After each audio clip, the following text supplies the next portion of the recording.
So, last week, you finally got through the Betrayer's Rise. There was a brief confrontation with Mr. Aloysian Telfin, and you decided to follow him through via these teleportation portals that he threw down. And last week, you boom, threw down the teleportation tablets and jumped on them and bamped through. And this is where we pick up this week. So, let me just get my notes quickly organized.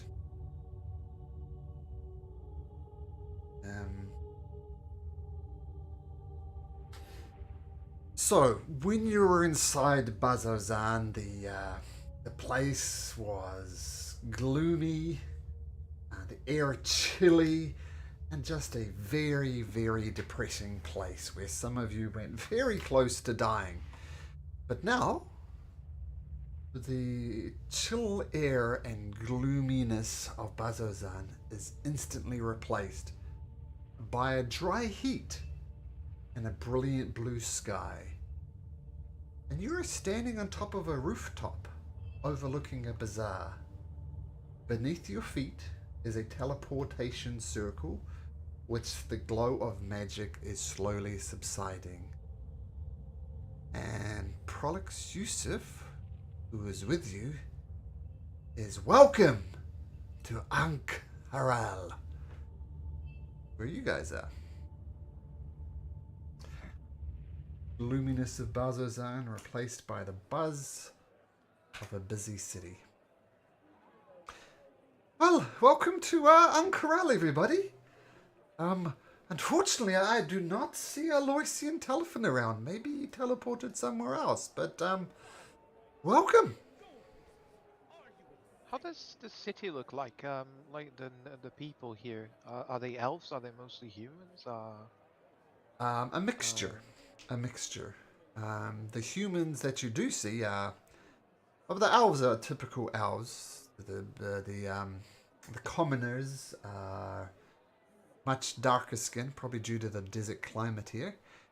And actually, I have some handouts here, if I can find them. So this is what the city would look like on the outside. As you can see, it's dominated in the center by the Cerulean Palace. And... right where you... We see flying ships. Yes, you do see flying ships, yep. Cool. And I have some other handouts as well. I should make these handouts so much easier to find.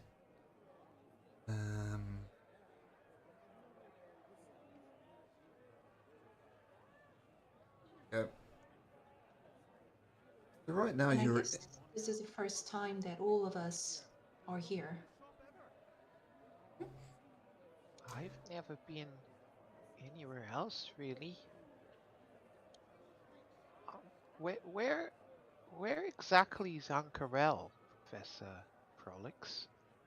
Oh wow, that art is really cool. Well, Edward, like, you're from the continent of Wildmount. I'm not sure if you knew that, but the continent you're on is called Wildmount. We're on a continent called Marquette, which is very, very, very far away from Wildmount. And on this continent of Marquette, we happen to be in the jewel of the desert, a place we called Ankh Haral. So you, my friend, are a very, very long way from home.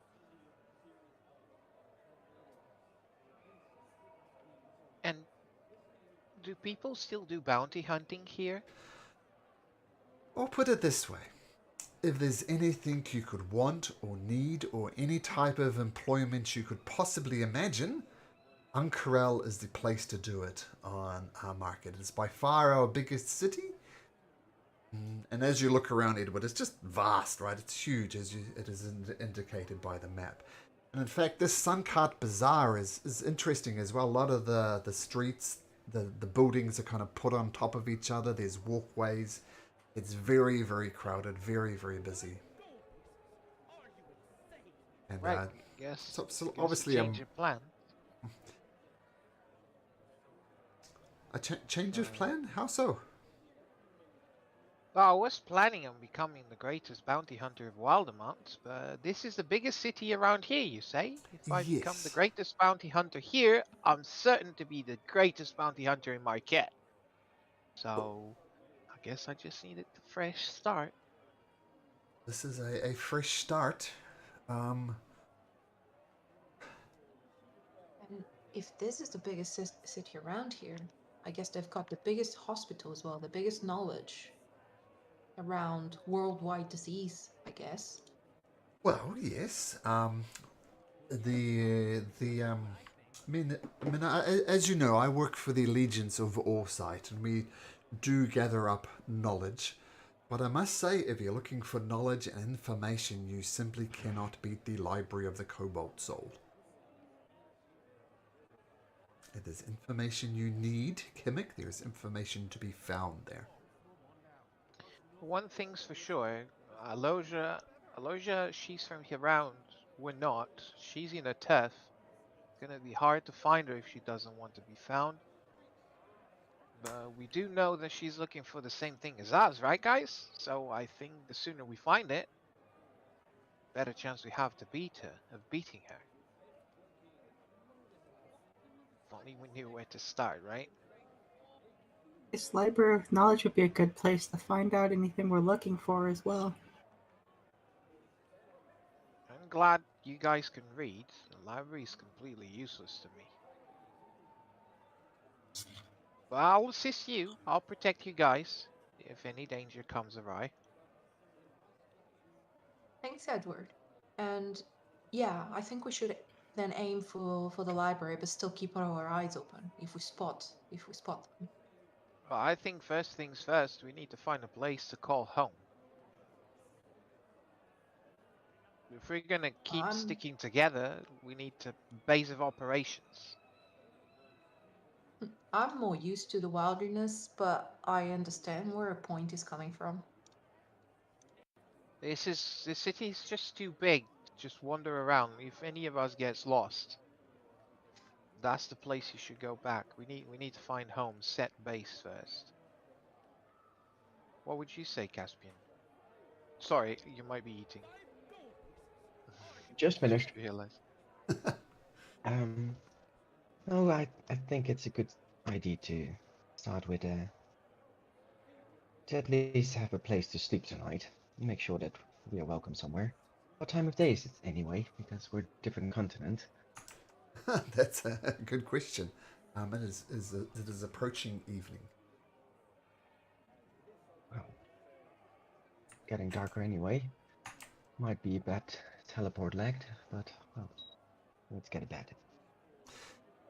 Well, let me give you some options. I mean, I can definitely introduce you to the powers that be of the Allegiance of Oresight. I'll show you around the campus there. It's over there in the Sigil District. But there's plenty of lodgings around here, from a wretched place called the Back Alley to the Lap of the Gods in the Sun Herald District, which is an incredibly extravagant establishment, and everything in between. Where did you say the Library of the Cobalt Soul was? The Sigil District. Is that also where the your faction headquarters is? Yes. I guess that's where we're heading there. Unless there's something here that you suggest we pick up or do. Well, if you're looking to buy anything, there is no finer place than the Suncut Bazaar. All manner of things could be bought here.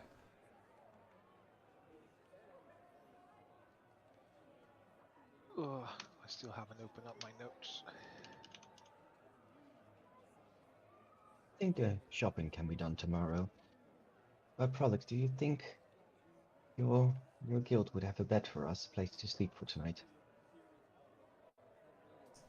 Well, let me put it this way, Caspian. And maybe... Oh, my camera. Well, I'm glad people are missing my pretty face. Especially since I look a lot less hairy than I did last week. Shaved off my beard, shaved off my hair, so I am streamlined. Caspian, let You me have put a it this way. face. I have a face, yeah. I have a jaw. Crazy stuff. Well, let me put it this way. There are various factions around the city. All of them interested in various things. I mean, you're familiar with myself, of course, the Allegiance of Foresight. There is the Consortium of the Vermilion Dream, which, as we know, Alosian Telfin is a member of one of those things, and I would take you to their headquarters and introduce you to them. Number one, I don't want to. Number two, I don't know where. They're a very secretive organization. They don't have a base. They don't have a library like the Cobalt Soul. Who knows where they are?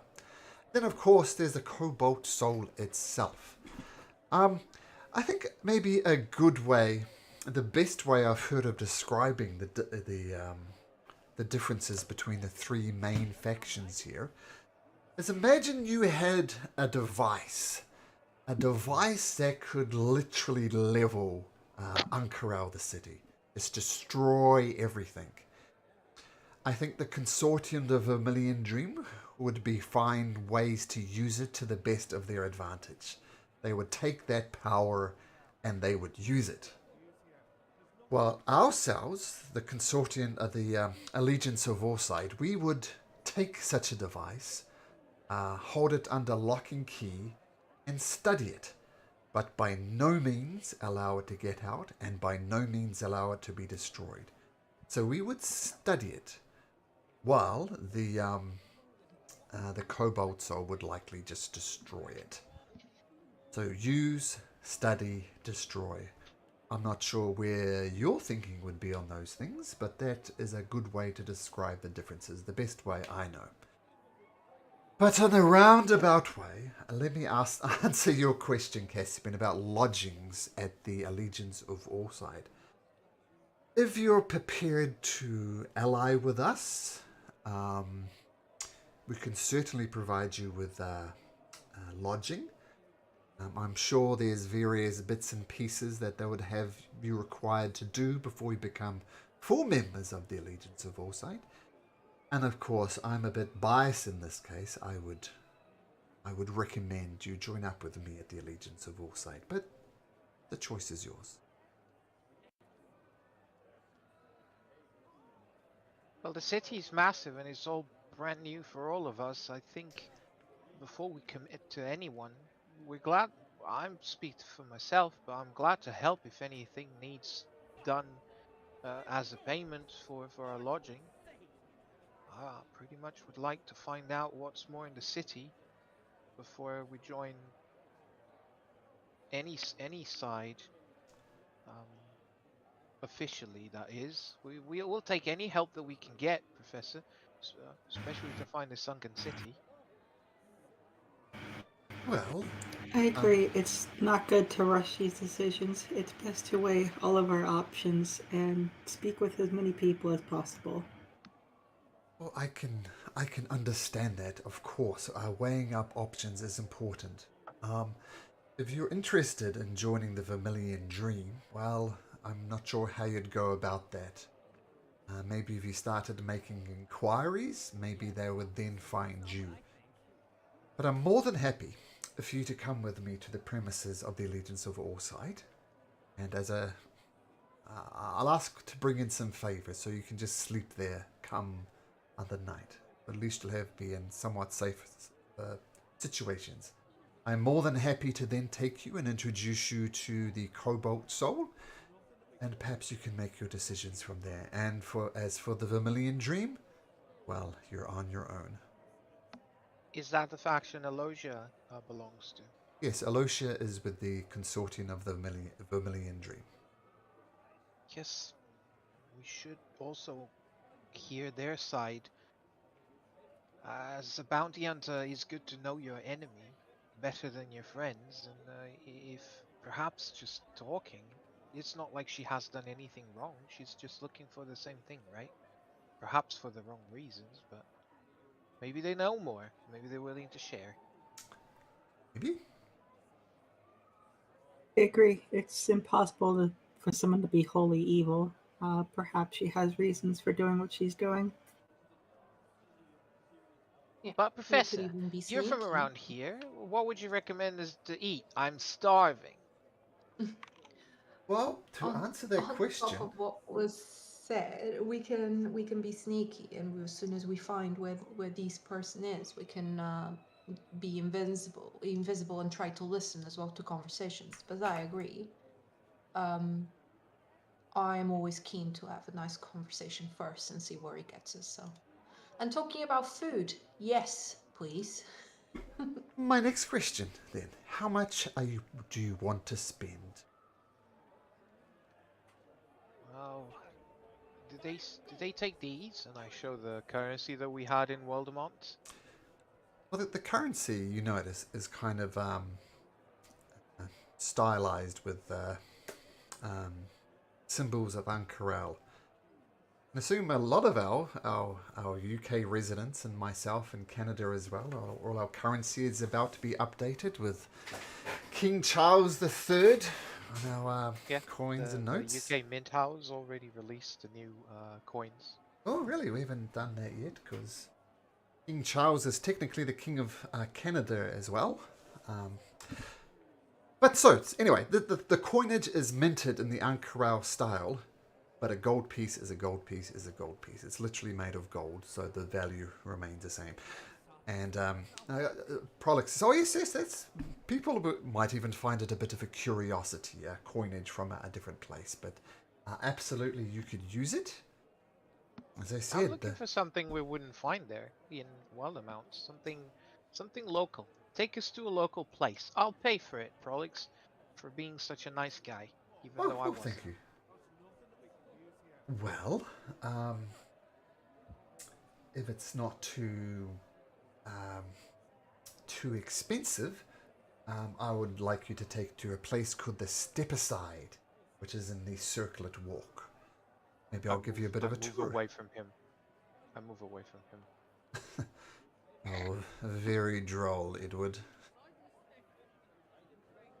What, you said it? It's the name of the let's place. go. Let's go. What sort of food can we find in there? All sorts. Well, let me show you. And he takes you out of the Sungart Bazaar. It's a bit of a... you find yourself... some of the places in the streets are just so crowded that people have set out little walkways that go over the top of houses and down the other side just to avoid all the crazy bartering. But you push your way through and come through to the Circlet Walk. And this is primarily a residential district, though there's taverns and other places of commerce can be found here as well. And this district is also so packed with buildings that it is customary for people to travel through the district from hopping from rooftop to rooftop, as opposed to navigating the narrow roads. Pollux is kind of directing, come up here and jump over here. And while it's quite interesting, there's no real challenge. It's easy enough to navigate, albeit a little bit different.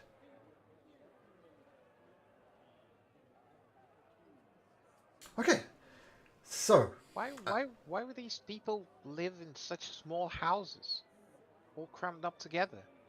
well, it started as a more expansive district, but as we get immigrants from the desert, immigrants from the mountains to the north, people come here and they find a way of life here and they stay here. And they build a house next to their cousin, who then has children, so they build a house next to that. And things just get more and more and more and more cramped. It's just the way. We're very welcoming of outsiders here. Yeah. Now, so he takes you eventually to the Step Aside, and it's kind of aside to the street, so it kind of makes sense, and welcomes you into this tavern. The tavern is nice. Like often, when you sit down at tables, it's sticky and you have to peel your hands off. Prolix takes you to a table and sits you down. And where are you going, Edward? Stay here. I can't hear Sirenscape. Oh, I don't okay. explain anything. So I went there to see if it would fix it, but it didn't.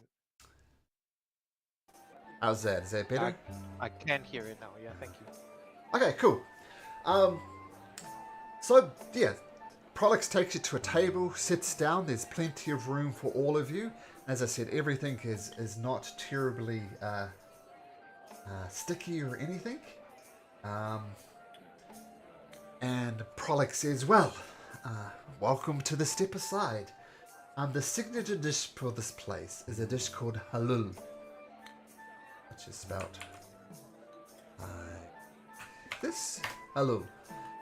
Now this is a dish that comes from the southwestern Marquesian coast, and it consists of shaved ice and sweet milk topped with jackfruit, or kuruk as we call it here, coconut strips, and sweet purple yam.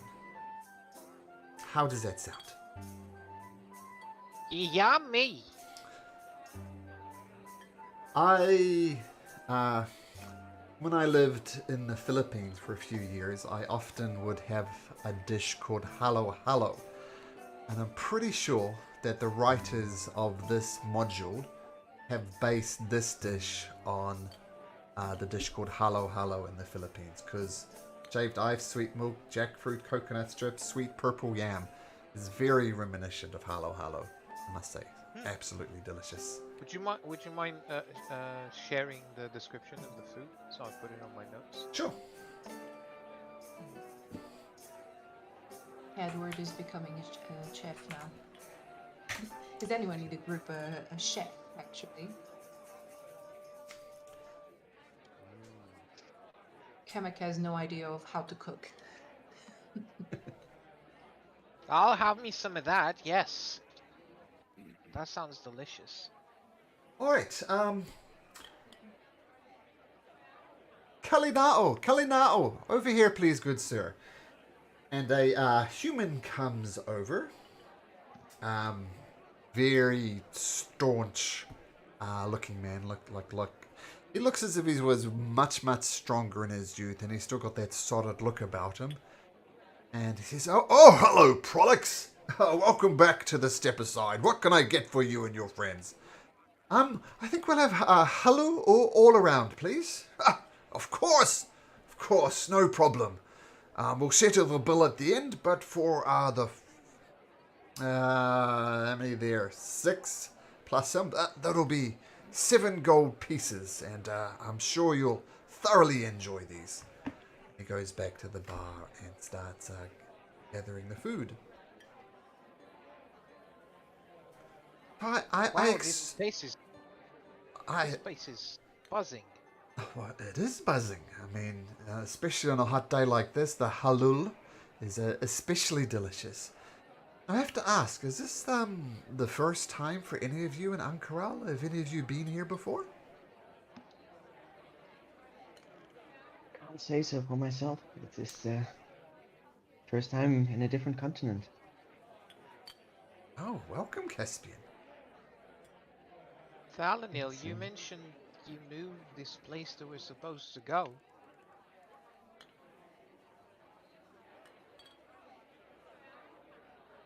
Muted? Thalanil? He lost Thalanil. Oh, whoops. I was talking, but my mic was muted.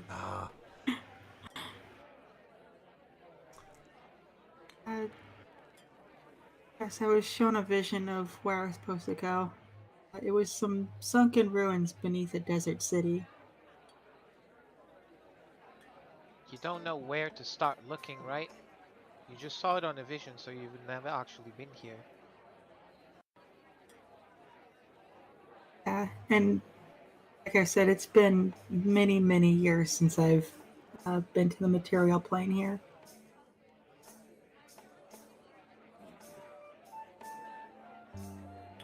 Unless Ah. Kamek's been here, the answer is no, Professor. Okay. I've hinted at this before. Hesitant. I tell you what, I have more to share about that information. But I feel that unless you commit to the allegiance of Warsight, it's probably not appropriate for me to share this information. I hope you understand. It places me in a very difficult position. But Professor, if you know something that might remotely link to this sunken city, you know the importance of our task. You have to share it. Make me a You saw persuasion check. Caspian. You saw.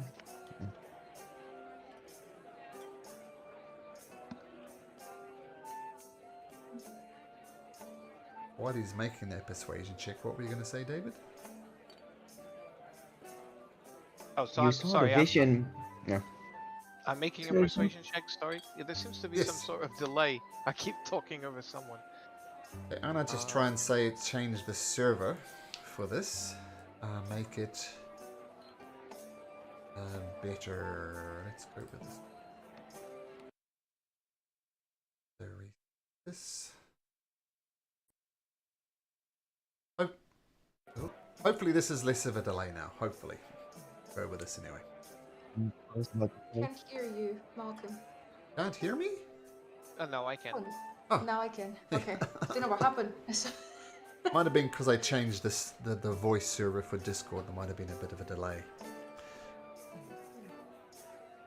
Yeah, I rolled a persuasion check, but I think Caspian was saying something. Yeah. I wanted to say, you've seen the vision of Alexiel yourself. You know how desperately needy he is. I understand that you have faithfulness to your own allegiance as well, but this is bigger than us. Caspian, you raise some good points. I mean, if nothing else, I know that the jewel you wear around your neck has picked you for some reason. So make another persuasion check. This will be at advantage, Mr. Edward, with Caspian chiming in as well. So it's at least a 15. Might be more. No. 15. He leans back and scratches his chin.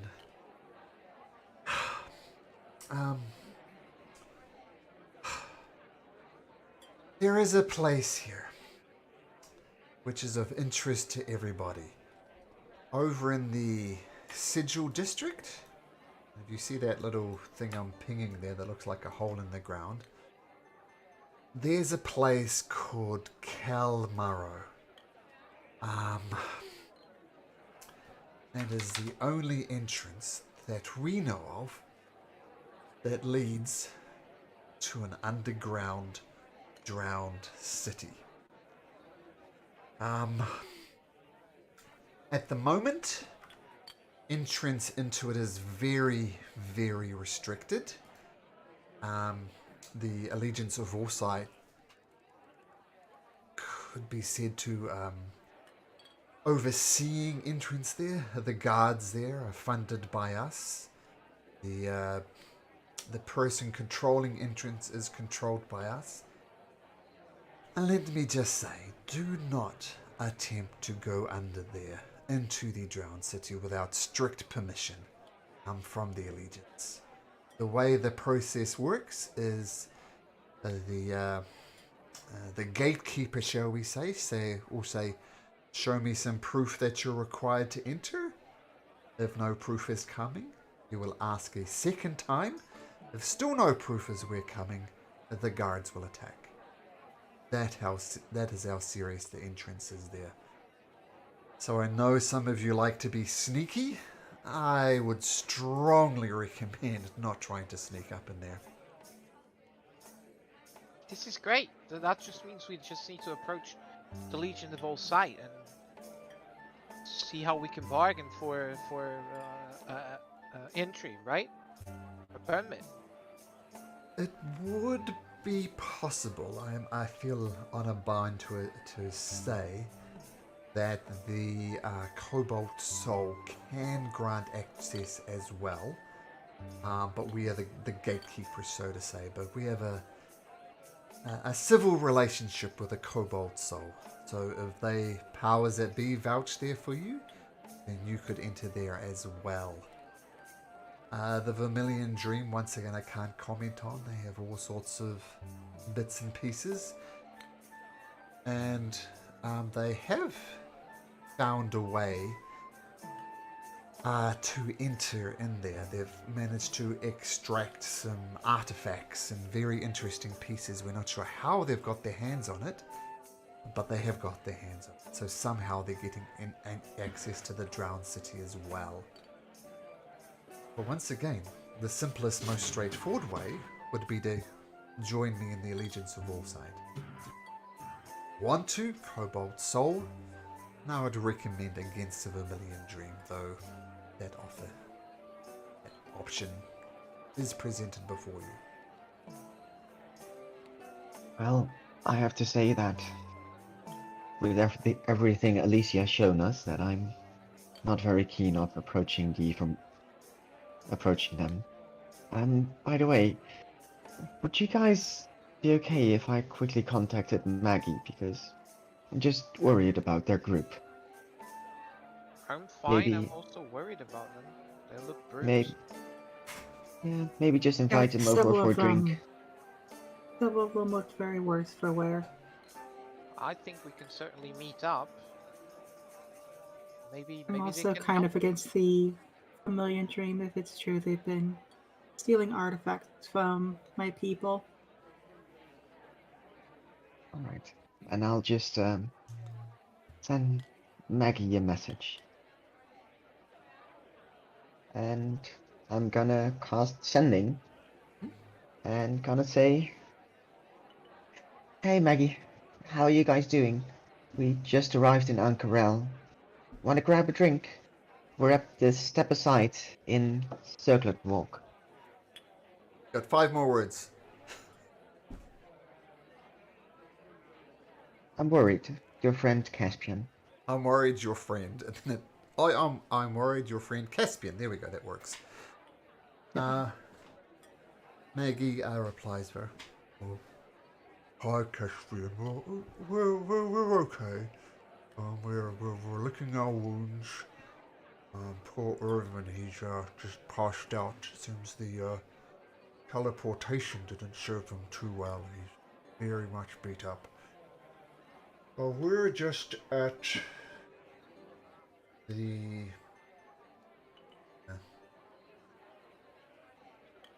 The message cuts. the message cut. We're just at a place called the Golden Chip in the Suncart Bazaar. If it's all the same to you, we'll meet up in the morning. We'll just meet up. We're tired. Maybe tomorrow. And then the message cuts out. I'm gonna say to the rest, they're okay. They're in crap. What was the name again? The Golden Cat Chip. Bazaar. They're over there, and they're just picking their wounds, having a golden chip in the Suncut Bazaar. Maybe we can go there in the morning, just to have breakfast together. As a mention of food arrives, the halal comes. It comes in a nice glass cup with a spoon and jackfruit, shave ice, sweet milk. And the sweet purple yam has been turned into some type of ice cream.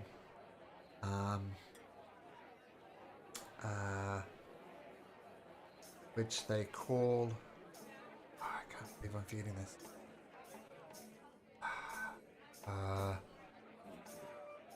Ube. They say this sweet purple yam is called ube, and please enjoy it.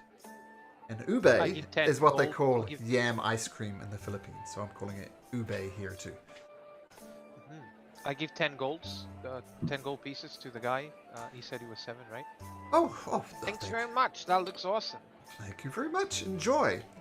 And this thing is almost a meal unto itself. Even though it's a dessert-based thing, it's more than sufficient for a meal.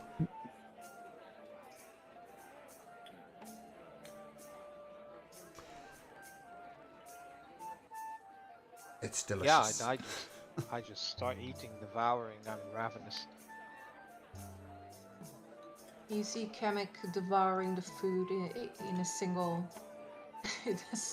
how to say in English, in a single movement. Basically, she devours the whole food. You instantly get a brain freeze. Salanella is just slowly enjoying her dessert, just kind of enjoying each bite.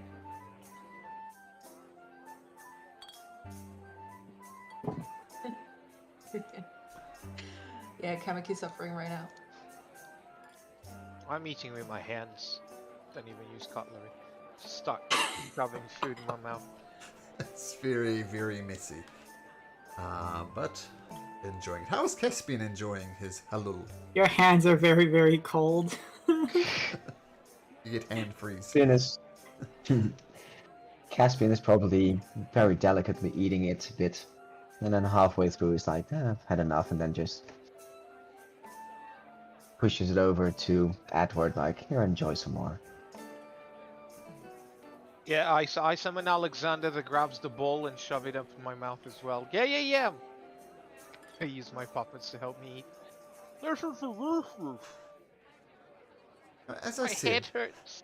this is a fairly classy establishment, and even without insight checks, you can also see people are looking, maybe with a disapproving look, as Edward makes quite the mess.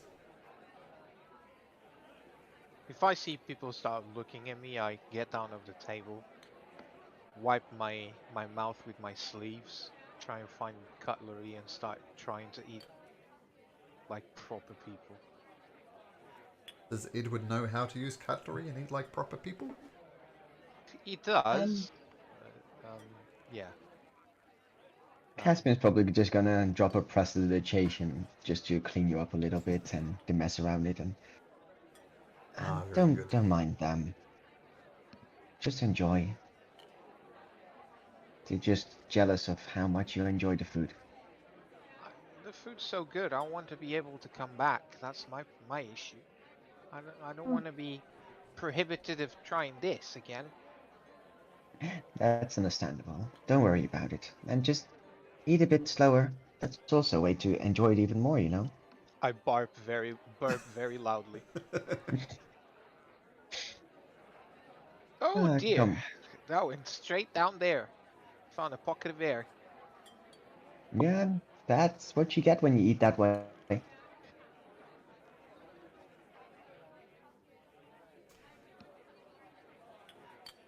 Well, if everybody's had their fill, looks like you've had more than your fill, Edward, but that's fine. Would you like perhaps me to take you to the Sigil District, and so I can get you some dwellings there?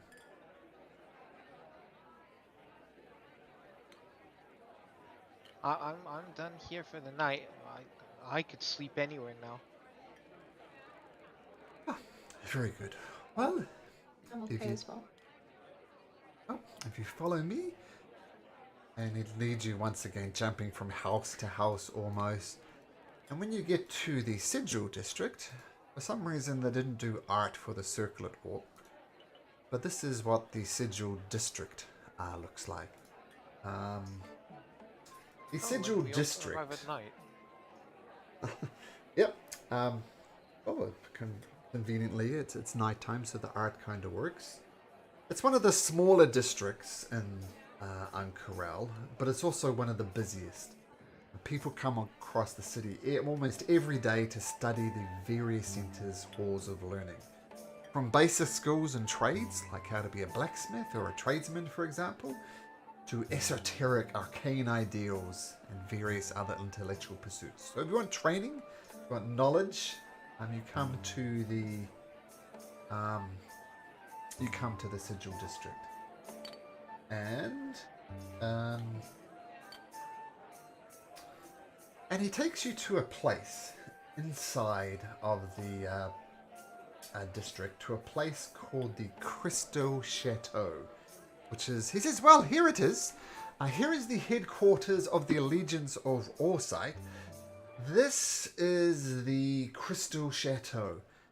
And this place is just an immense structure of smoky quartz and white marble. It's a major landmark inside of the Sigil District. And a small stream winds through the gardens around the building before flowing under an opening into the main hall, where the bubbling sounds of water is said to help inspire the highest of thoughts. A white fence closes off the premises to all except Allegiance of Orsight members, which Prolix explained. Well, this is a Crystal Chateau. It is generally lodging and so on is done for only members, but I can get you in. And he approaches a halfling, and he says, Jor, I have some people here who have some interest in joining in the Allegiance of Orsight, and I think it would be appropriate if they spent the night here, and then we talk about perhaps them joining up as well. And George says, you know the instructions. We cannot allow anybody in here except for members of the Allegiance of Orsight. I cannot stress this enough. And Prolix goes, Jor, potential members. I'm sure it'll be fine. They're under my personal guarantee they will not misbehave. Jor says, oh, all right, you go. And he lets you into the Crystal Chateau, which is actually this building here on the map. And you hear your footsteps echoing along the marble entrance. You see the stream pushing through. It is all very nice. And he leads you down underground to some sleeping quarters. And he says, here's where usually our students sleep. You're more than welcome to make yourself home. I've acquired a separate room for each of you. And unless there's any other questions, I will wish you a good night and see you come morn. Professor, would you have some wood planks that I could work with? Some wood planks? Yes. Or I'd have to go out to one of the other guilds to find some, but I do not have any on me. Alright, I'll go to the bazaar one of these days. That's fine. Yeah, really appreciate this. Thanks a lot. No problem. Yes, thank you very much, Prolix, for allowing us to stay here. No problem. And as promised, I'll teach you more about the Allegiance tomorrow, introduce you to the Cobalt Soul, and you can make your decisions from there. Would you be in any trouble for having us here? No. It's fine.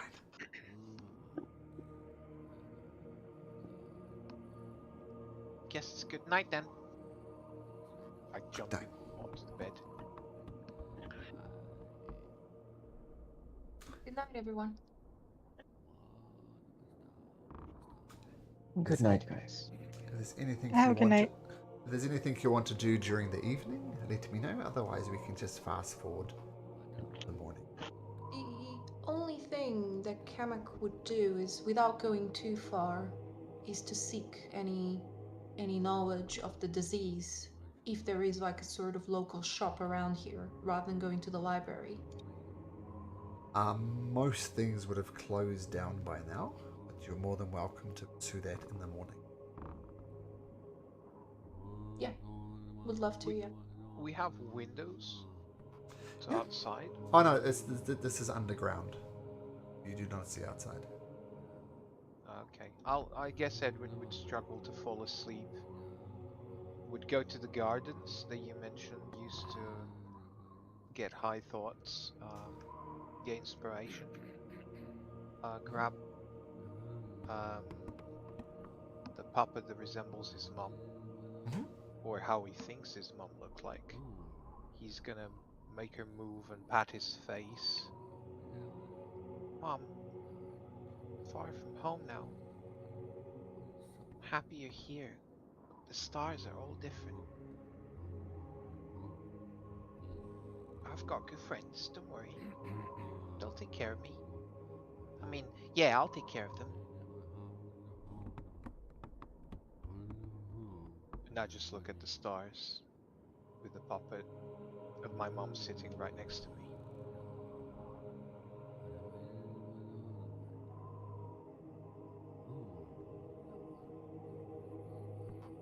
I posted something, basically chemical write a letter to her mom saying what I just wrote on the chat as well. Cool.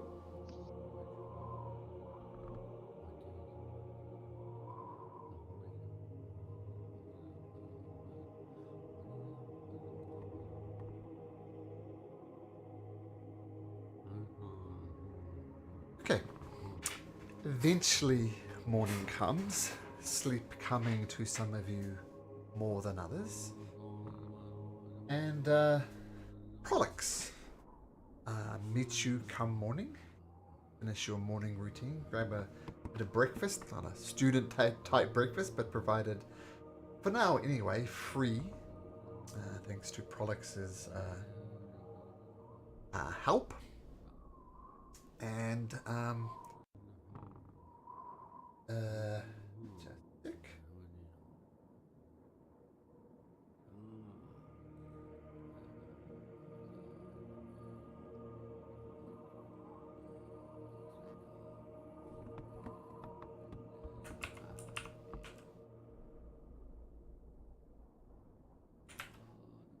well, I'd like to introduce you to somebody, if you'd be so kind. It's kind of one of the more senior members here at the Legions of Warside, and he could perhaps answer any questions you might have better than I could.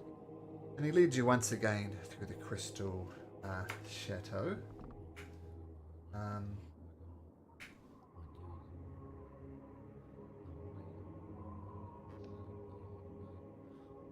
And he leads you to a separate section, knocks on the door, and says, Professor, I have some potential recruits here, if you'd be so kind as to say hello to them. And you go, oh, yes, send them in. And he enters into the office and says, well, this is Professor Lymel Wist. You can just call him Professor Wist, though, if it's the same. And you see Professor Wist is a very elderly gentleman, no hair on his head, but a very, very long, almost pointed beard that goes down to around his belly button, pure grey. And he's got old wrinkled hands with some liver spots on it. And he says, oh, yes. I hear you were interested in joining the Allegiance of Warside. If you have any questions, anything to ask me, I'd be more than happy. We're always interested in new recruits.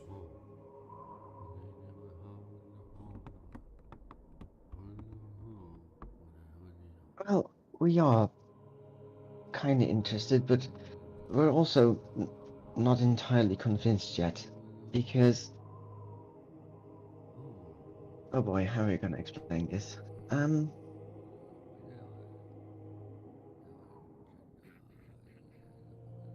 How... Would you be able to assist us if we wanted to go below the city? Yes, absolutely we could, but we would need your commitment to the Allegiance of Warside. And let's just say to prove that you're not just using us to enter the Cal Moreau, the sunken city under this one, would need you to perform some certain tasks for us to show that you're loyal to us, that you are not just using us for access. It's a matter of us assessing your true intentions, shall we say. And what kind of task would we be talking about? Well,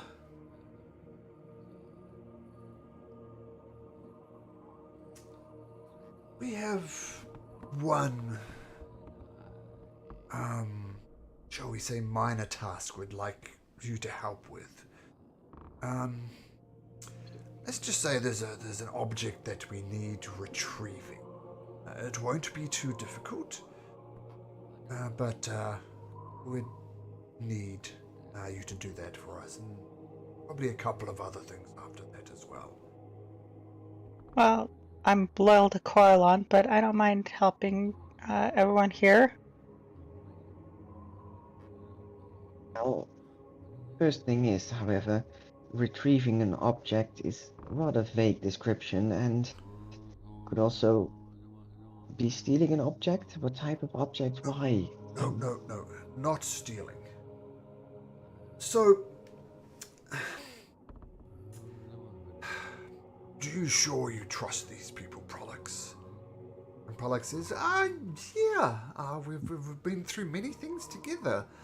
I think they're trustworthy. And does the professor believe Prolix? That's a good question. Caspian, roll me a d20. I would be good.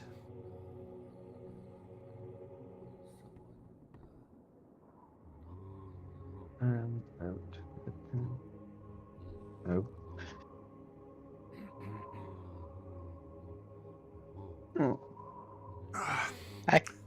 Caspian, he said high is good, not low. It's fine, he didn't say low is bad. Low is bad. Oh, damn it. He did say it. Look, I'm happy to give them more information, but they really need to do one of these tasks for us first. The task is not a thieving operation. There's a marble figurine of an elephant that was stolen from us. We've located at a curio shop called the Bone Garden in the Suncut Bazaar and arranged for the proprietor, Roshanta, to hand over the merchandise without fuss.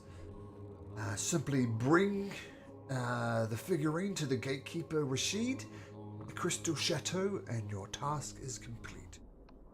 If you do this for us, I can give you more information. If it was stolen from you, why not just bring this up with the guard? And who stole it from you? Once again, you're asking me questions I'm not comfortable to answering. You have not even done anything for the Allegiance, and yet you're continuing to ask me for sensitive information. If you want the answer to your questions, pledge your allegiance to the Allegiance, perform some tasks for us, and I'm more than happy to reveal more information.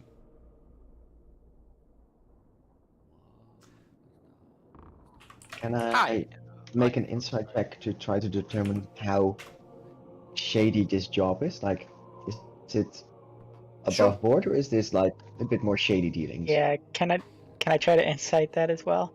Sure. Sorry, Malcolm, what did Lime say, or Limmel said about the figurine? It got stolen? Yeah.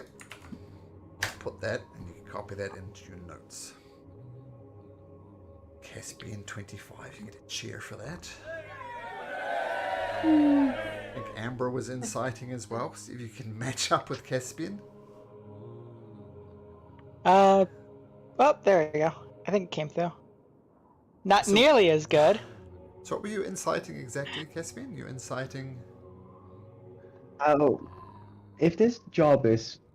It sounds shady because he's kind of omitting quite a bit of information, but it could also just be that it's sensitive information and just secretive, but that the job is still morally good. Is this a morally good or a bad job?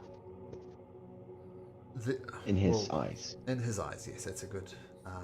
well, first of all, your insider reprieve, he's slightly annoyed that you're asking him such delicate questions when you're just people who have just walked off the street, effectively. There's some annoyance there. But as far as the job goes, you think it's pretty much as he's explained it. You believe him, he seems earnest, and the description that I just pasted in there seems to be what he thinks anyway. Do you believe him?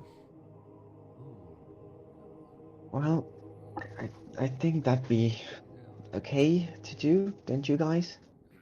How much you willing to pay for this?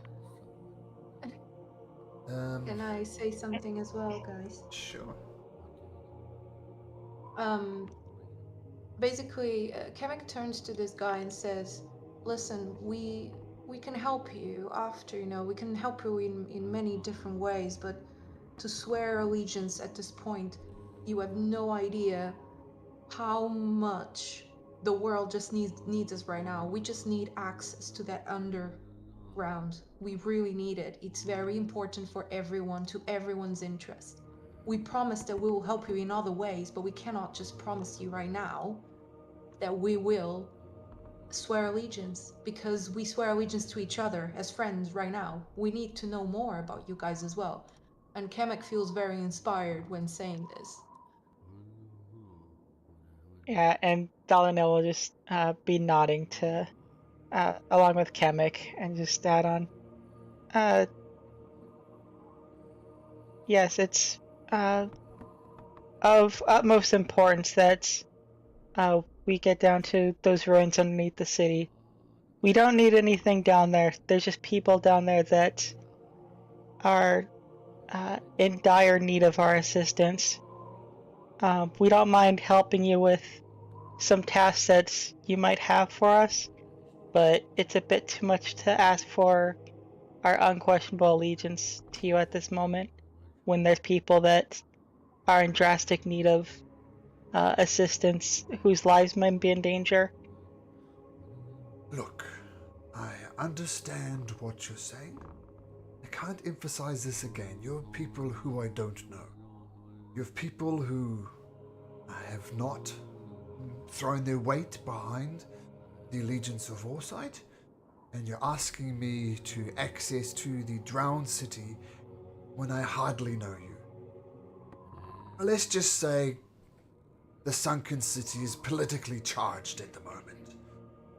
I cannot grant you access until you perform some tasks for me and show that your intentions are true. Do good by me, I will do good by you.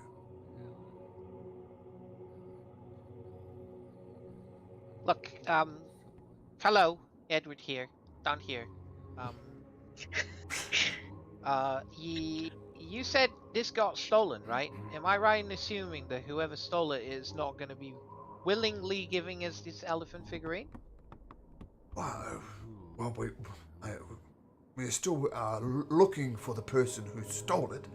All we know is that it's managed to find its way to the Bone Garden. And Rashara just simply handed over without a fuss. I mean, this job seems too easy. Why can't anyone else just go there on an errand and grab it? Why do you need our help? If you want to start proving that you're worthy of going into Kalimaro, which is your interesting things, I'm going to need you to retrieve this curio. Look, guys, So we doing have to this go to the job- bazaar anyways, right? To meet with Maggie? I think we just do this guy a favor. He So needs doing more this job friends. doesn't mean swearing allegiance as well, does it? It's so you confirm that if we help you with these tasks, but we are not binding ourselves to the group yet, because we also need to learn from you. No, you are not Is that bound correct? to us. I mean, you say swear allegiance. Maybe I used that phrase a bit too loosely. Members of the Allegiance of Foresight would be a much better description.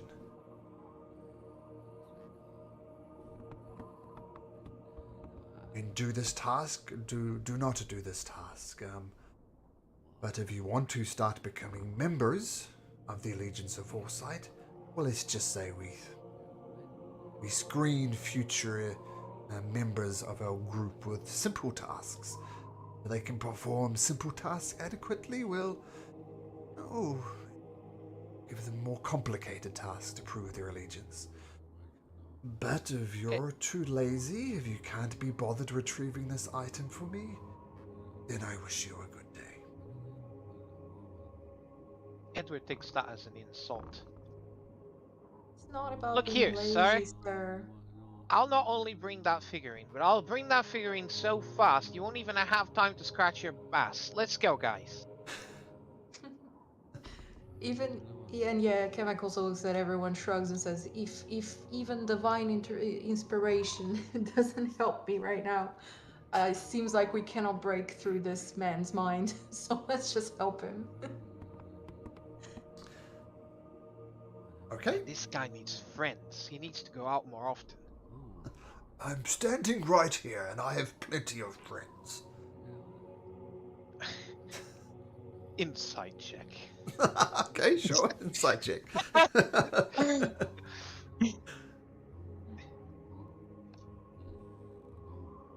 Nope. Doesn't have many friends.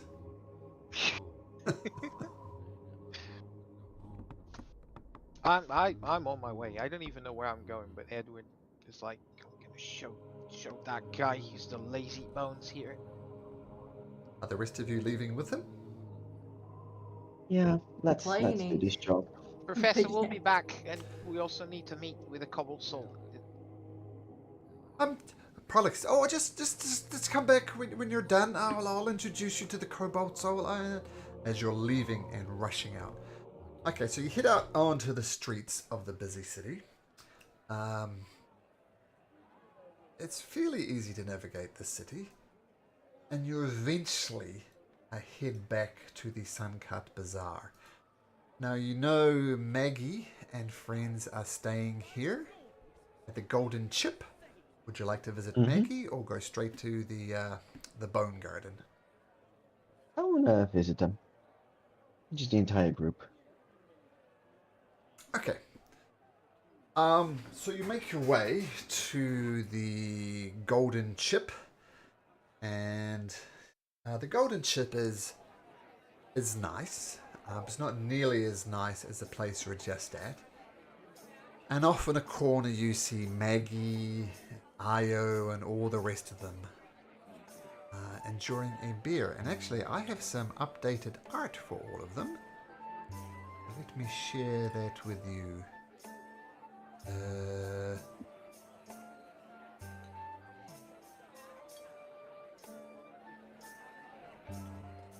This is what... Oh, right.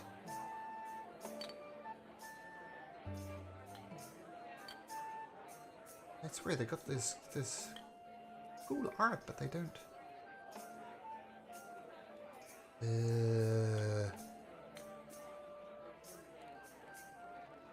The handouts are the old art, which is kind of annoying. Let me see where I can find this, because it's quite neat.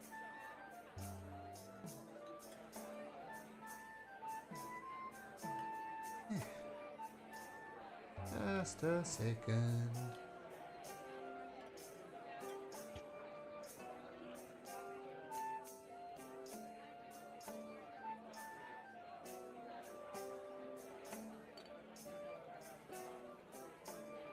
Ah, yeah, here we go. Here is new Io Jabby, new Dermot, new Galsaliad, and new Irvin, and new Maggie. That's cool. It's cool. Okay, you see them standing in a corner. They all look healed up. They all look a lot better than the last time you saw them. And I say, hello.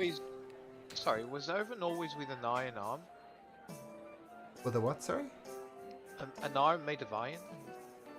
Oh, it's not an arm made of iron. He's just wearing plate mail armor. That looks... Oh, sorry, Irvin. Irvin. Yeah. I thought you said Dermot. Irvin, last time you saw him, he didn't... You didn't see his arm. So... Yeah, so Right. this is the first time you've seen it exposed. Io sees you approaching, says, hello. Have a seat, friends. Welcome to Ankalal, I guess. Welcome to to this pub. Have a seat. Hey, Io. Good morning. Good morning to you, Caspian. It is, we've had our differences and our problems, but I'm genuine in what I can say. It is good to see you. I'm glad we all survived the betrayer's rise and found our way here to Ankaral. Oh my, that was something. And you see Irvin just shake. Yeah, that was certainly a piece of work, all right. How are you guys finding the Ankarel? That's. I mean, I don't know. Said we've had our differences. We survived the betrayer's rise. Maybe we need to work more as, at the very least, acquaintances as opposed to enemies. That is what I'm proposing, anyway. I says, yes, I agree. Differences we need to set aside and perhaps work together. What do you say? I would love that. I'm quickly gonna glance to the rest of the group. And Edward is looking at how tall Maggie is. 12 feet. Huge. Was it Maggie that I did a arm wrestling competition? I can't remember. I think so. Yeah. No more stealing then. More Sorry. friends? Yeah, no more stealing. Friends. We need to work together. So, yeah. Promise not to steal you know what again. Have my word. Well, Do I believe him? You can Her? make me an insight. See. Yes. Are you convinced he doesn't want to steal the um, the necklace from you? You're not convinced when he says he's never going to steal again. Mm-hmm. That's fair. well, if we're willing to be friends, and I follow up from the look that Caspian give us, looking at the back. We found something. Perhaps you can aid us with. We know where we need to go. We just don't have access to it. But yeah, I think your friend, Aloysia, might be able to provide us with that. Look, Still Aloysia. working with her? I'll put it this way. Aloysia has been pressuring us to join her group, the Vermilion Dream. The consortium of Vermilion Dream. I'll put it this way. We are hesitant, and we are glad that we are having this conversation. I don't think it's a wise decision if you join the consortium. There appear to be a bunch of thieves stealing from people that don't belong to them. Well, let me put it this way, Athelinil. What I am proposing is we will join the Vermilion Dream. Not so much to further their interests, but shall we say find out more about them. Like, while the way Aloysian described it to us, I think it is fair to say that each and every one of us do not like her. We do not like the Vermilion. Maggie says, oh yeah, she's a real piece of work, that's for sure. And Io continues. So what I'm suggesting is we work with the Vermilion Dream and learn as much as we can about them, about their ultimate goals, what they're up to, and then perhaps you join a different faction and we compare notes on a regular basis. I think the idea is, to keep your friends close but your enemies closer. What do you... I think you'll be putting yourselves into great danger. Look, Prolix has been all welcoming, and he's even okay with us not joining the Allegiance of All Sight and siding with the Cobalt Salt. he understands that the task that we have, and you also understand, is more important.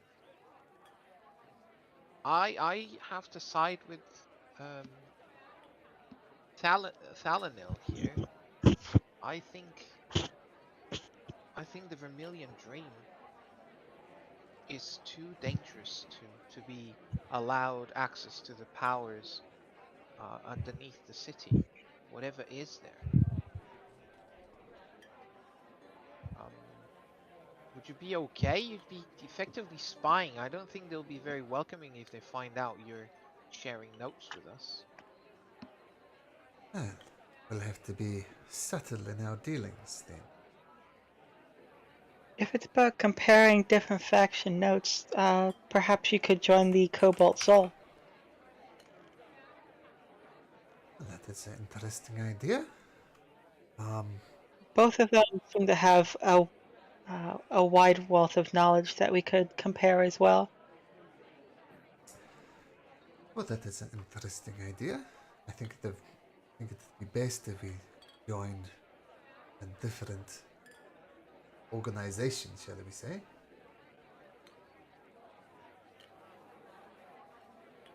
What do the rest of you think? Cobalt Soul or Vermilion Dream? She's asking her party or us? She's asking you guys.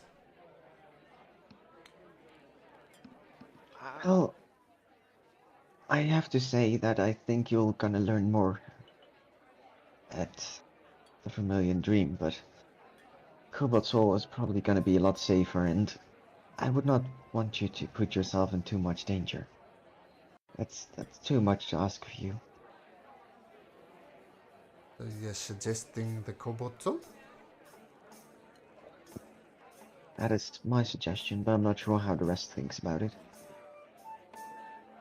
I can't possibly suggest any of them. I don't know any of them. It's a fair point. I don't know much either. Apparently, the Cobalt Soul can also provide us access to Kaer Morrow.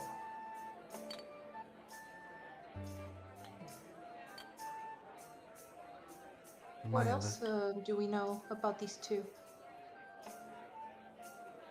Sorry, about which two? Which one to join? Like the kobolds. How do we spell both of them? Cobalt, like that. So I'll give you the full text of each one of them. So, the Allegiance of Allsight. There is the Consortium of Vermilion Dreams. And there is Cobalt Soul.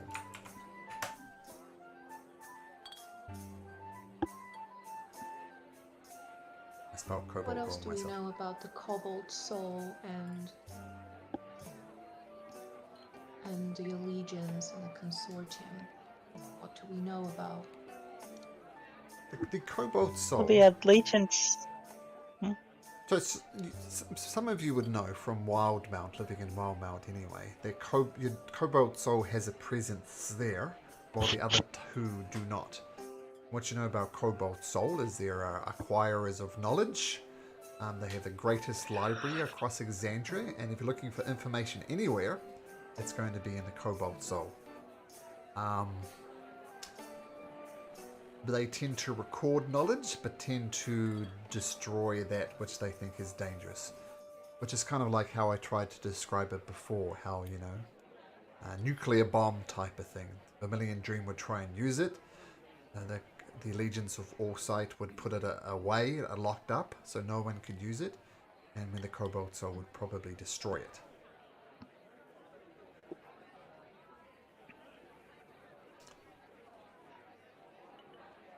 So what do you think it is best? I mean, me thought the Consortium Dream would be good, sort of keep your enemies close.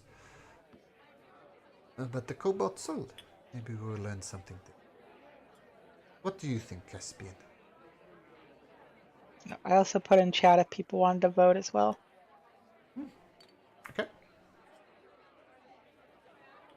Espion? What do you say? Um,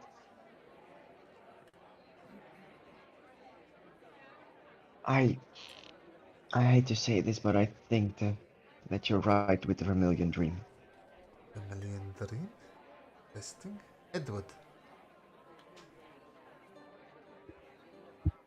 I, I'll let luck decide. Even is the cobble salt.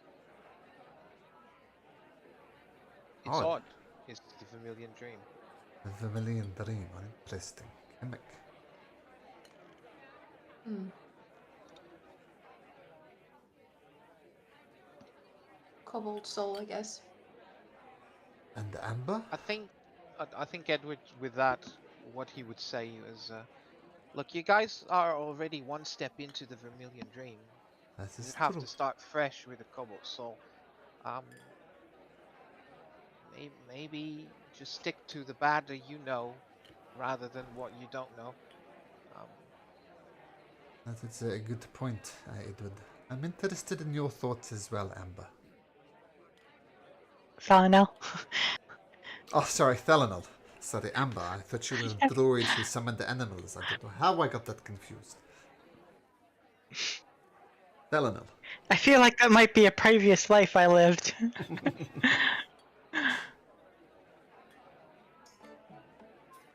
What are your thoughts, Thelanol? I feel maybe the Cobalt Soul is best. From what we've heard, the Vermilion Dream is secretly down there stealing artifacts from my people, causing them more harm.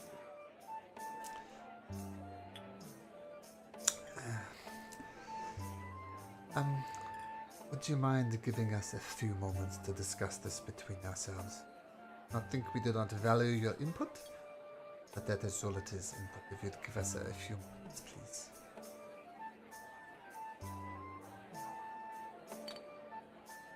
you going to be around here? Oh yes, just go to the bar, get a drink. Then, Just want some then we privacy. have a figurine to pick up. We'll meet you. We'll meet you in 10 minutes. It can't be too long. It's just a figurine. Oh, okay, of course. We look forward to your arrival. We will stay here until you turn up. Today. Give them time to think about it. Okay, so you leave the tavern, head back out onto the busy street, and you're going to try and find the boneyard. Right? Yes, if everyone agrees. Yeah. Sorry, Yeah, because I had to take a delivery. I missed the last 2 minutes. Oh, What was the uh, decision made, and what are we talking about now? they haven't made a decision. They're gonna talk to it about it amongst their own party, and then get back to us while we get the figurine. Ah, okay. okay. Cool. Okay.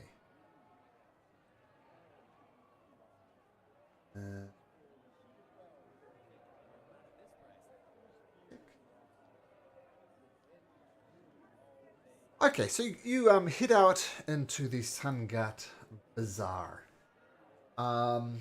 As I said, it's a market. It's busy. It's crowded. But you make your way to the place called the Bone Garden, and as you open the door, the clatter of fish bones and other trinkets tinkle as you enter the door. And you look around and it's a combination kind of pawn shop, antique store, and kind of like a repository of strange and misplaced item. And it's run. You see a person who comes up, and she says, "Oh, hello, welcome to the Bone Garden. My name is Rashora. How may I help you? Help you, ma'am. Pleasure to serve you and all that. Yada yada yada. What can I help you with? What are you looking for? What is your poison?" This is a general goods store, is that right? Like spices, adventuring gear, or Pawn shop would be the best way to describe it. it's a one shop. Okay. Yep, it's a shop, so curiosities. Curio shop.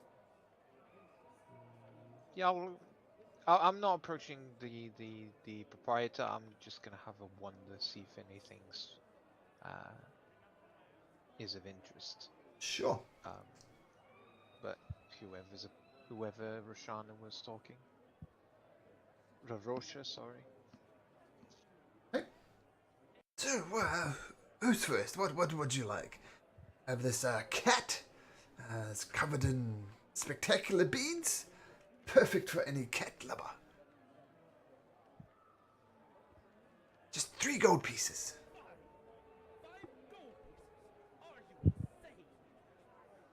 Well, I must ask. You've come in here and you do not seem to want anything.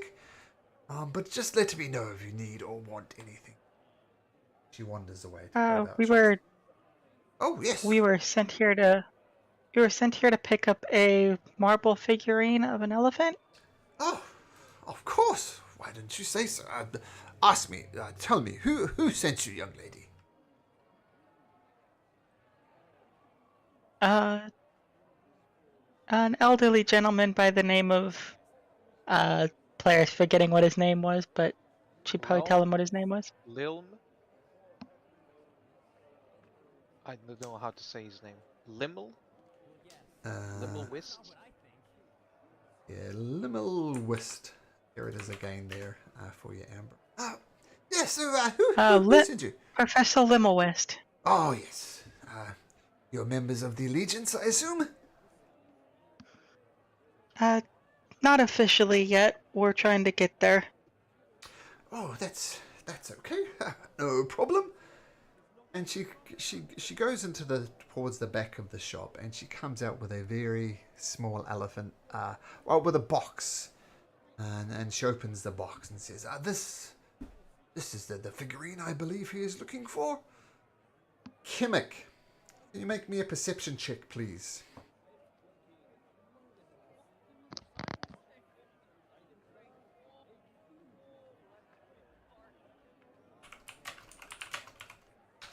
I whisper something to you, Kimmick.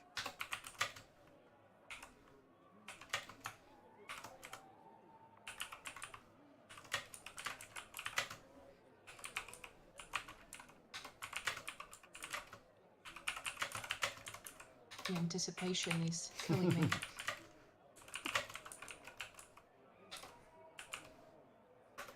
And this elephant would fit in your hand. It's mostly black, but it's got kind of these. It almost looks like veins of red, kind of interspersing it. Not like they're kind of odd. It almost looks like the nervous system of this elephant with the way all these veins are arranged. How knowledgeable are you about this figurine? Well, It looks very interesting. well, put it this way: people bring all sorts of curiosities into my shops, like handkerchiefs that were used by the mighty Jamon or Jamon himself, and all sorts of curiosities. This was, I'm almost embarrassed to say, but it was sold to me by someone of not a great repute. The Allegiance found out about it, and I promised as a sign of good faith not even to be asked for reimbursement, but to hand it back.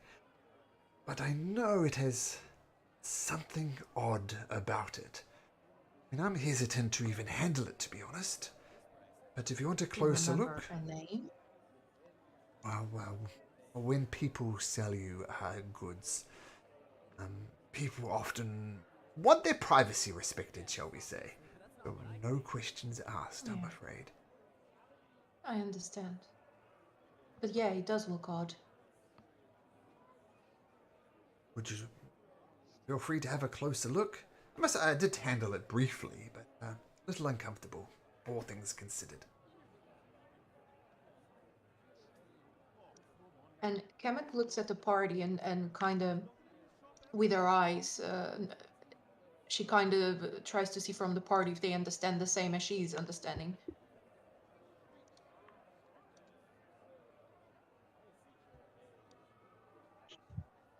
She basically says, gives a hint, the veins around this figurine. They look very similar to something we've seen before. I know, and I think that's why we should really just take it back. Get it out of here.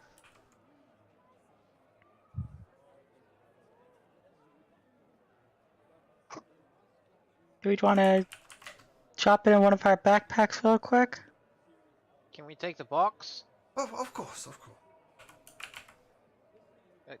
Let's go, guys. We have to deliver this as soon as possible to prove that grumpy Professor Lionel we're not lazy.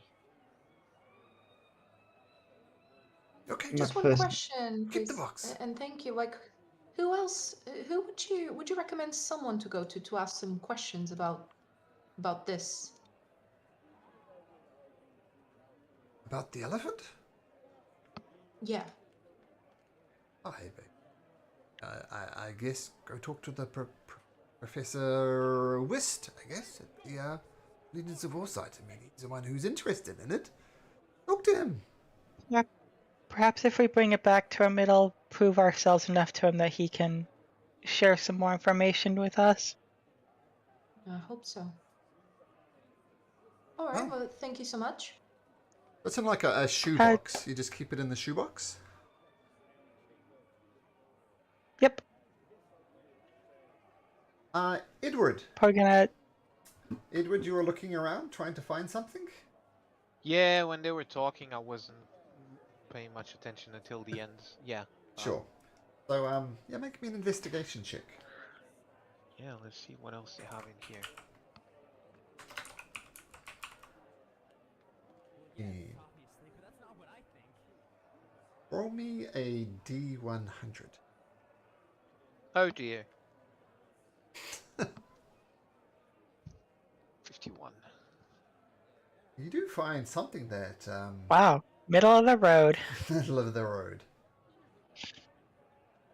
You find a whistle. That's a very interesting whistle because it appears to be made from a gold-coloured wood. Catches your interest. Okay, I grab the whistle. Does he weigh more than wood? Or does he weigh It's the a little. expected? It's heavy in your hand. These are the probably either a very dense wood, or something else is going on. I whistle it. I blow onto it. It is very shrill. It almost comes out like a referee's whistle at a soccer game, or I guess football game for you Northern Hemisphere folk. Do we owe you anything for this elephant? Well, not for the elephant, but what's that whistling sound? Look, if you need to buy that now, sir. You've basically slobbered all over it. 5 silver pieces, please. What's the story behind this? Why do you have a whistle in here?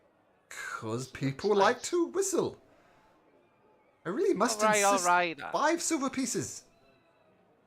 Look, this is awfully heavy for a whistle. I'll give you 2. Make a persuasion check.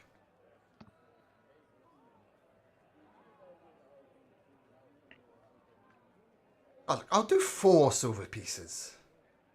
We've already soiled the goods, so 4 silver pieces, please. Look, really, this is just gonna drag me down. I'll give you 6. 6. Done. Yes! He's very happy. Ooh, she's very happy too for some reason.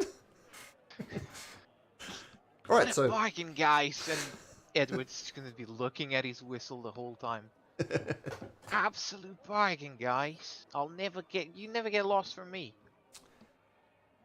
Who has the box? Says Malcolm ominously. I think it was Stalino. I would. Yeah, I guess I'll have the. mind. Oh, okay. Did you want the box? I was gonna hit. Yeah, Kamek would like to keep it, but she would trust you as well. Okay. Yeah, Thalina would have no problems letting you keep it if you wanted to put it in your bag first. Okay. So you leave with the box, with the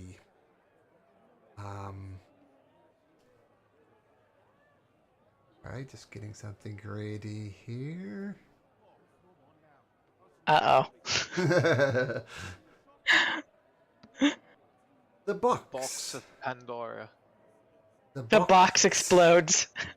What's in the Why box, did you take the man? box? What's in the box? As you leave the premises, you head a little bit down the Suncart Bazaar.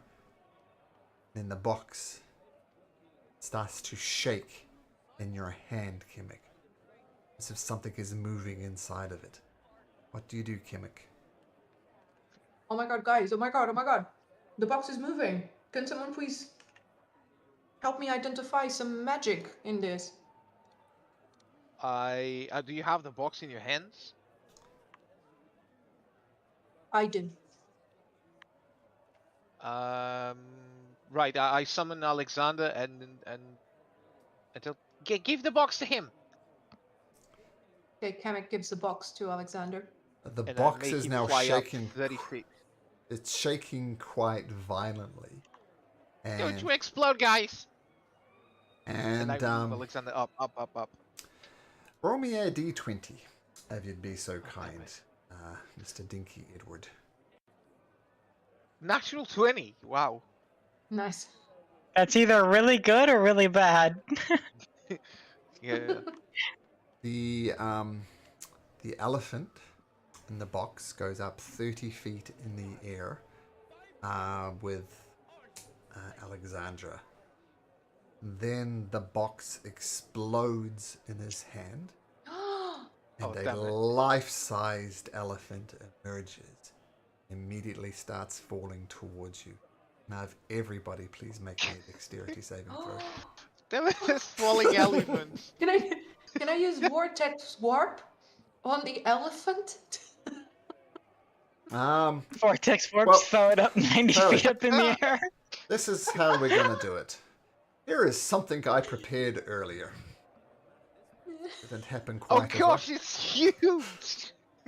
Yep. I was gonna throw the box up in the air with Alexander. They're gonna be all kind of close because you were talking. I feel I'm missing. It's Thalanil and Kimmick. know. I love these tokens, by the way, Malcolm. Ah, good. This is a custom piece of art I found on the net too. So there's Edward.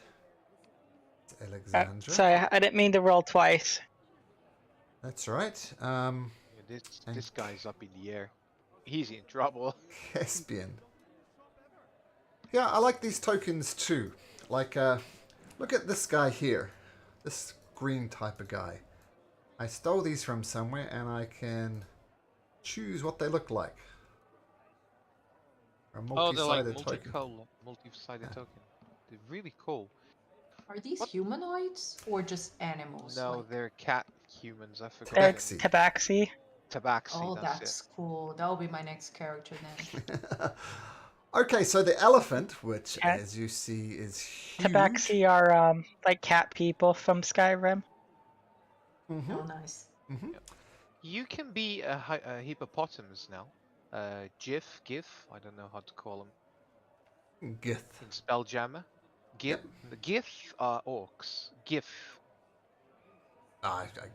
You can also be a blob as well, an ooze. Oh, you can be a blob. Yeah, Ew.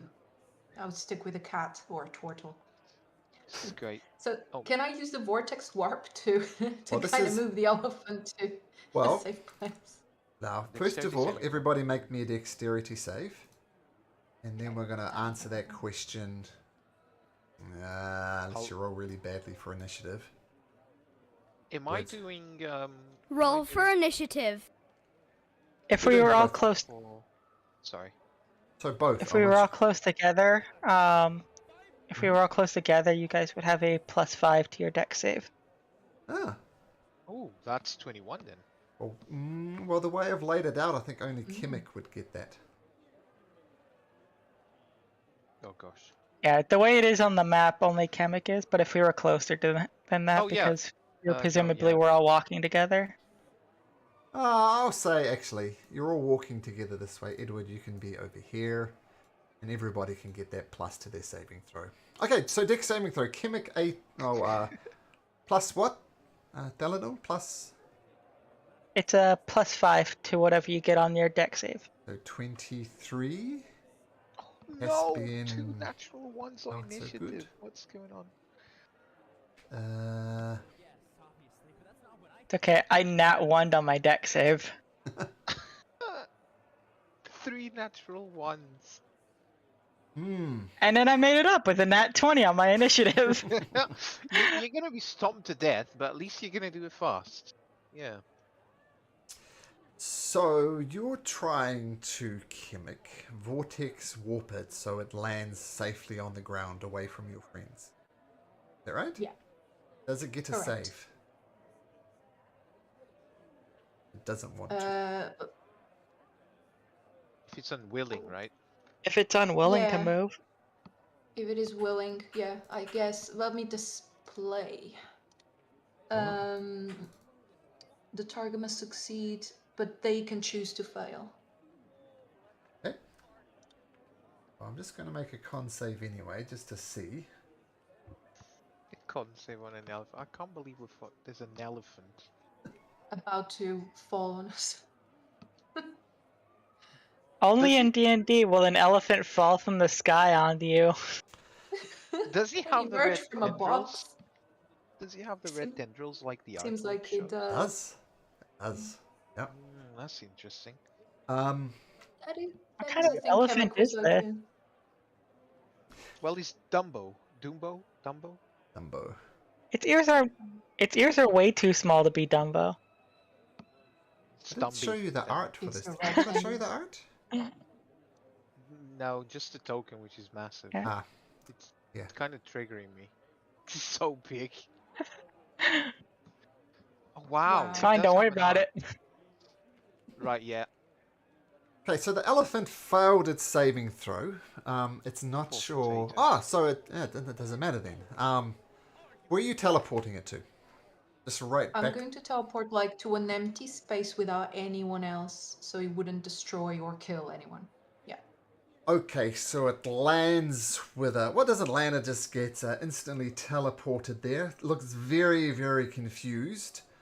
And then it just looks like it's absolutely angry and pissed off and is just starting to thrash around as a poof appears here.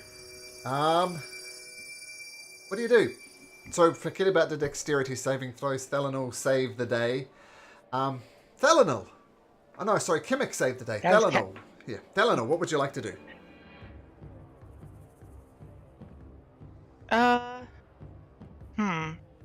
It looks pissed. Give it a Like biscuit drunk? or something. It's a drunk red elephant. I'm gonna try to walk up to it and try to calmly speak to it and try to calm it down so it's not as angry anymore. And Okay. cast, clutching my holy symbol, casting calm emotions on it. Okay. So that's what type of save? As a charisma saving throw. Okay. Sorry. Emotions in a group of people?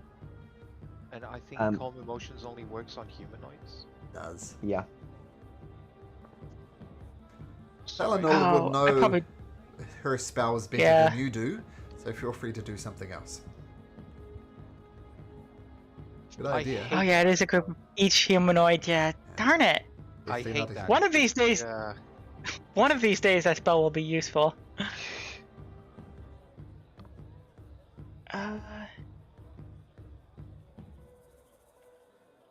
It's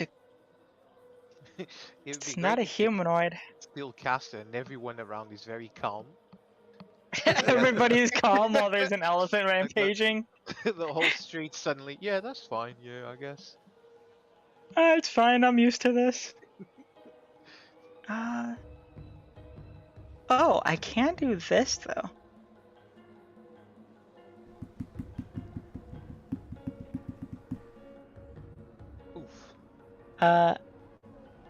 Basically gonna be doing the same thing, but instead, I will command it to stop right there. To a creature. Okay. A wisdom saving throw, DC 16. Okay, so just checking up to see whether I think creature is anyway. It does work. Well, could potentially work. So you're commanding it to say what? Stop, right? Yep. And it's a wisdom 16 saving throw. Not sure if this is a cheer or a fail. I'm gonna do myself both because of my natural 15. Probably Oh not no, what you it want. ignores my command. It does. Yeah, so you speak the command word, say stop, and it just completely and utterly ignores you. Kimmick, feel free to move if you like, Thelanor. You are right up next to the creature. Kimmick. Before attacking, Kemek asks Caspian if he can send a message to Professor Limla, West, about the situation. And she will first. Okay, let me think about this.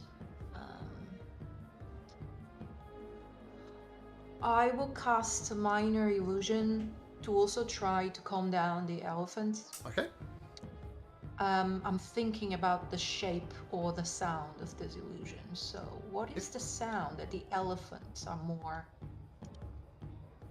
Sound of mice, surely. Mice calm down elephants, right?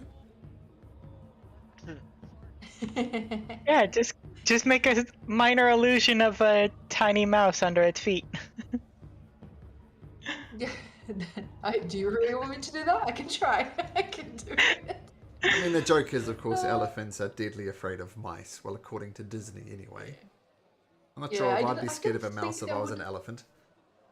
Yes, I think it would calm down though. I think.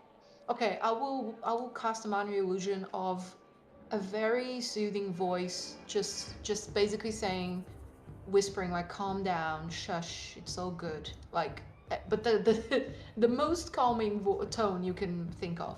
Okay. And that is a cantrip. So yeah, okay. Okay, so make me just do wisdom check, please. Roll a d20 plus your wisdom modifier. Okay, so I think I did this right. 21. Okay, so you're making the right type of noises to calm down the elephant. Just roll something. Plus, minus 1.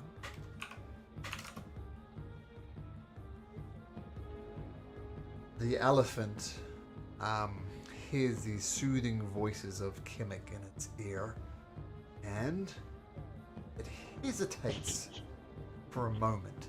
You are unsure whether it's going to go crazy or not. It looks more confused would be the expression I would use.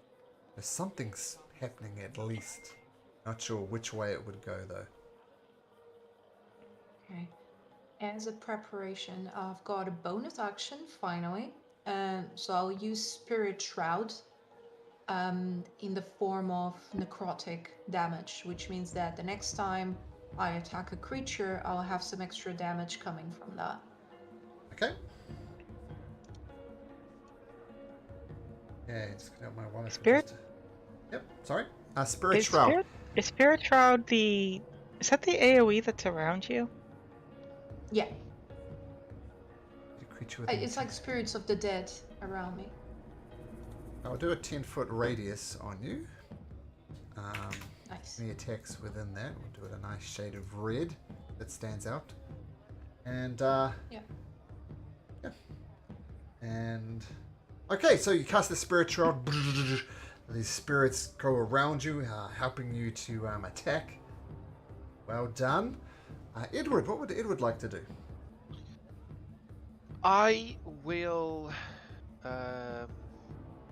move my arms towards this building here. How tall is this building? Is it 30 feet-ish? I'd say more like 20 feet. Right. And Alexander will go there Okay. to the top of it. And as a bonus action, well, I'm gonna move towards him, and as a bonus action, I swap places. So you're up on the roof now. Um, Cool. I'm up on the roof, and as my action, I grab a piece of rope Uh-huh. and send it down to Alexander. Okay. A rope between you.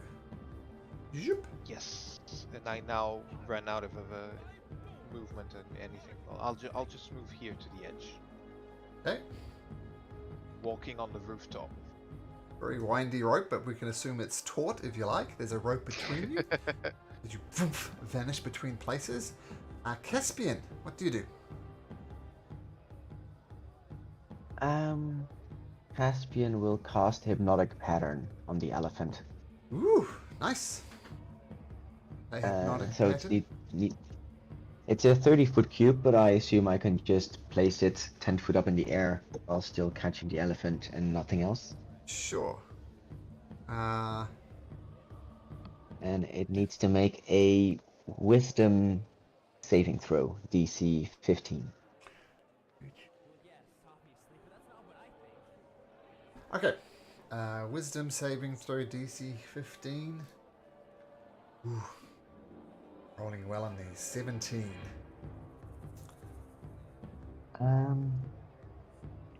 This is a very wise elephant. Very late Kamak, there. you wanna aid me in this one? You can make him reroll, Kamek. That's what he's saying. Oh, yeah, sure. Sorry. Kamek, yeah, uses Chrono Shift. Okay, so time changes. I'm going to have you roll this, Caspian. Roll me a d20. No modifiers. Why putting the pressure on me? Yes. Elephant stomps. Rocks back and forth. Incapacitated.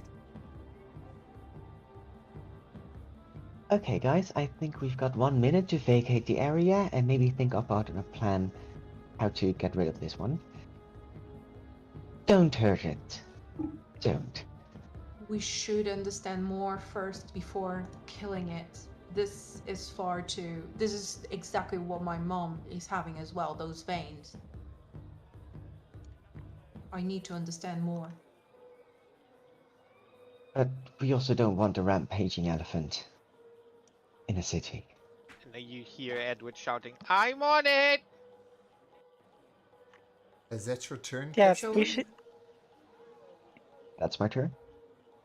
Now, I had to look this up the other day. Incapacitated means no actions or reactions. You do actually get to move while you're incapacitated. Yeah, but in this case, while charmed by this spell, the creature is incapacitated and has a speed of 0. It says so in the spell description. Okay, I didn't see that. Yeah, I guess that's why they put it in and has a speed of 0, just for dicky DMs who insist that incapacitated creatures can move, which they can. This proviso. Mm-hmm. Okay, and this will last up to a minute. Mm-hmm. Okay. So we're gonna. What do you do? The minute. We should. Should we call We the should try to professor? evacuate. He has a save at the end of every turn. Nope. Nope. Doesn't. Nope. Okay. It Well, does not get another save. my plan was to fly Alexander with a rope to the other side, try and have a lasso around him, and kind of hold him, or try to create some rain so I can control where he goes. But now that he's incapacitated, we can try and just tie up his legs, I think. I don't know if that will angry him. I don't think a rope's going to be strong enough to do that. I mean, it's just a little rope, and that's a huge creature. Caspian I is was just thinking- gonna walk around and try to get everyone away. Okay. Just all the gawkers. The people kind of scatter around, duck inside buildings, even though they're not invited. Hide behind tents, hide behind barrels. I get out the way. Can I we say your inspect minute the tendrils is- on these mix? I'll say your minute, Caspian, is done getting people to safety. But Okay. everybody's basically off the street. Except for this one guy, because You there's missed always one one. guy. Can we, whilst Caspian is doing, then what I'll do is I'll have a close look at the tendrils. See if I can like move them out, or are they part of the elephants? Try and move them. They're definitely part of the elephant. You follow them through and they're kind of insert into his body. But there are some kind of that are loose. Do you want to grab them? Do you want to inspect them? Or cut them off? What do you want to do?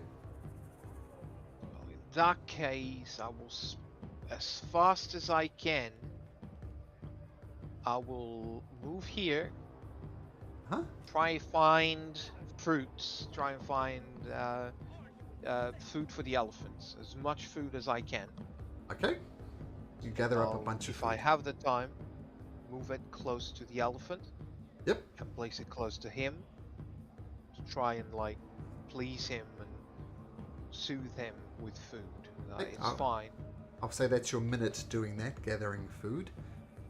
And in times of crisis, there's always people who just don't their food to be taken. Everyone would save people. Say, but 3 silver pieces for that fruit, please. God damn it! I quickly put like a gold on the table. I'm busy. Thank you, sir. Have a good day. Okay, Run so that's away! What are you doing here? My stall. I don't want to give up my stall. She ducks under one of the tables. This is which my livelihood! Gonna give up. Also, I have the your perfect gold. thing for this 1 second. Yeah, she ducks under the stall, which is a terrible idea to do because she might get stomped on. But people will be people. Okay, so that's what Edward spends a minute doing. We're done Caspian. What's Thalanor doing during this minute? Dalinel will ask Kamek to call the professor to report this in, and then she'll start looking for and gathering up the guards in the area. Okay, make a perception check.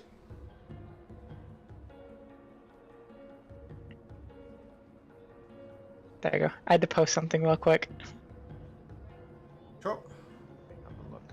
Posted. Okay, some guards. There are some guards here, and guards are here to do a job. So you do convince a couple of guards to come and help out. And in fact, this building. Oops. This building here, this rather extravagant building, is in fact the Lux Runs Casino. And you manage, what was your persuasion at 11? A couple of guards agree to join in the fray. Oh, Alright. whoops, that was persuasion. I meant perception. I was going to have you roll a perception anyway. So we'll go with this one anyway. You do convince 2 guards to come and join you. But that will be your minute. Kimmik. There you go. Those guys are gonna die. 24 was my perception. Okay. Kimmik? I do have momentary stasis that I can keep using for 4 turns only, but I think I will try and call the professor. How far are we from where we saw him? Very far. Okay. Is there I a limit think- to it? I don't think message has a limit. I think you just have to know the direction. Did you have message? About four I and a do half figure with the- thousand message, feet away. that's why. Sending Yeah, that's why I doesn't told have, Caspian. If you have sending, you can cast it. Yeah, that's why I told Caspian. Kamek told Caspian if he can reach out to the professor. I would rather stay here though and help the group if it is too far. Okay, never mind. The range on message is 120 feet. Sending would be the one that would get you across there, but that's... might not be Yeah, good. it would be sending then. Yeah, but it was like half an hour walk or more even. Yeah. Easy. Okay. Yeah. Well, Yeah, then I help me don't out with think. the food if you're not doing anything. You just see Alexander and Ned were just going back and forth with food. Yeah, sure. Can do. The Kimik's helping with the food? Yes. Well, that's more than 5 silver. You got me. You're fine. Carry on. Come again. Ducks under the table. A Caspian is going to finish soon. Are you going to announce? I assume you tell people 10, 9, that sort of stuff. Yeah, I'll be counting down so people can prepare attacks if they want to or something.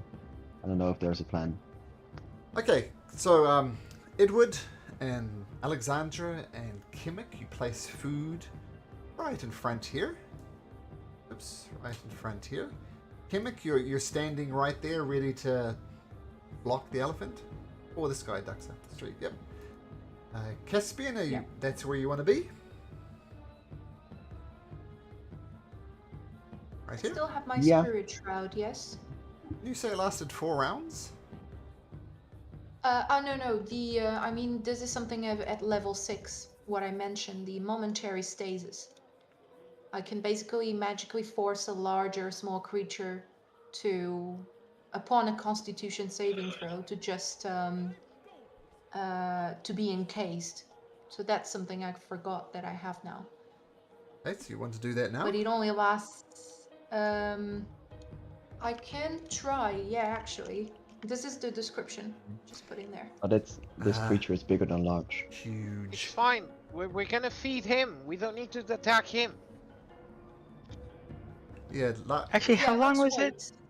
wait. this is medium. This is only until the next term. This is large. This is huge. So your horse thing won't...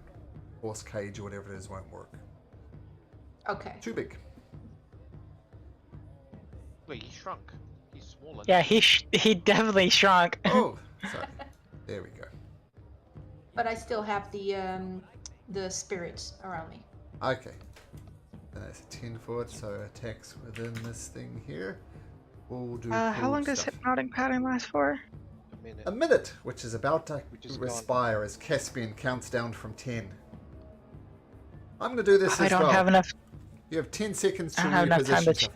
10, 9, 8, 7, I don't have enough time to cast that. 5, 4, 3, 2, 1. Okay. You see the elephant shake itself off and rise up on its hind legs. Sees a fruit in front of it. What do you do, Thelanor? It's your turn in the turn order.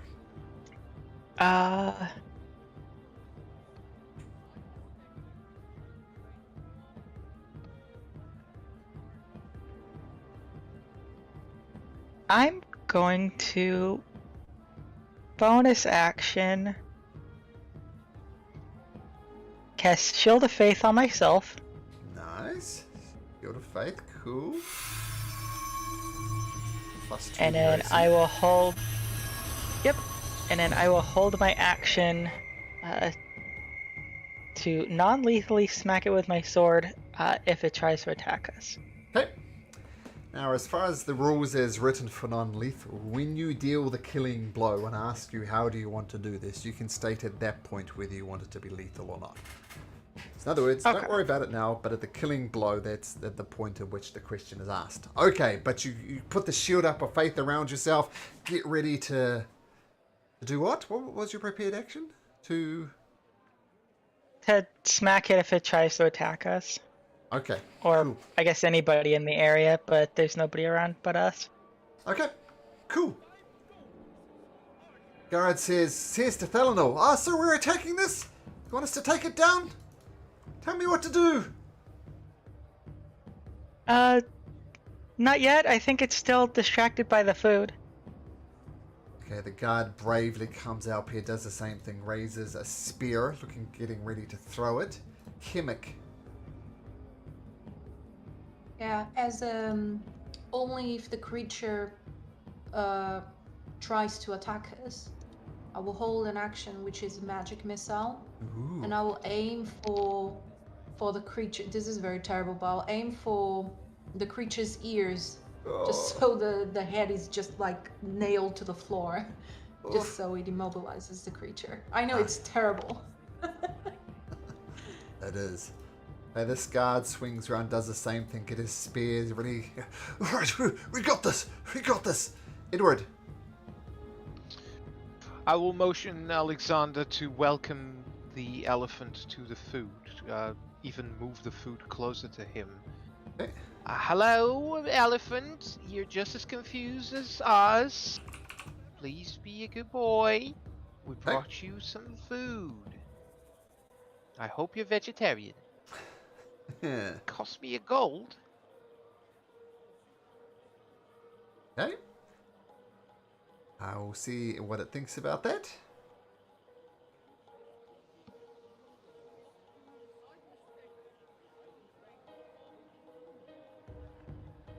Okay, so Edward, via Alexandra, motions the guy to eat some food. Okay, Caspian. Caspian is gonna prepare a firebolt in case it attacks. Okay. Were you able to get a sending off to the professor? I didn't do it because I don't really see the point of... We're in the middle of a crisis situation. I prefer to have my spell slots for different stuff, if need be, and to get the message now to him is not gonna change the situation, I think. Well, Kemek actually brought up a good point in chat that he might know something about this if we let him know. Oh. Opportunity missed, perhaps. The elephant sees Stalinol right in front of him, and the shadow behind him. He's going to go slightly to the south, crashing into the building that Edward's under. Let me just check. Oh, yeah, he just smashes the wall that you're standing on. I happen to be where you were. Edward, make me a dexterity saving throw, please. Oh dear.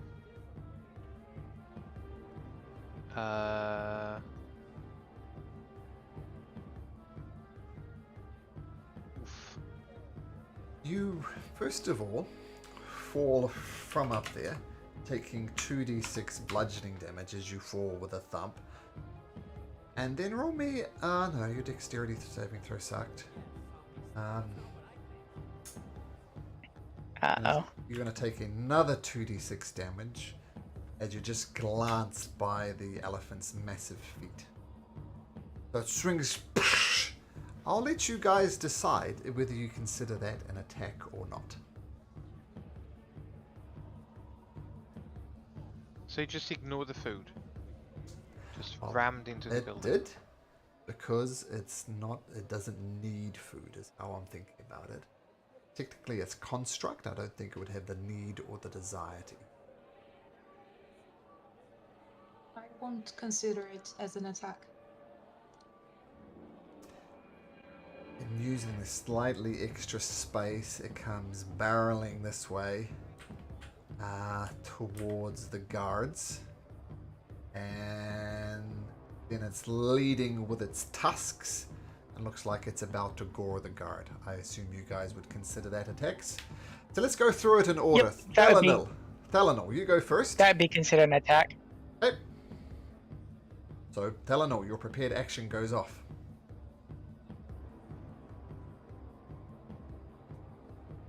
Nope. I can't hit a giant elephant. Just missing. It's too big. It's swing and a miss. Okay, let's go through it in order. These guards will both do it with their spears. They won't throw it this time. They'll just stab at people. Stab at it. And 9's going to miss, and 11's going to miss. They actually hit the elephant, but it just banks off its thick crystalline almost hide. Kemek, your prepared action.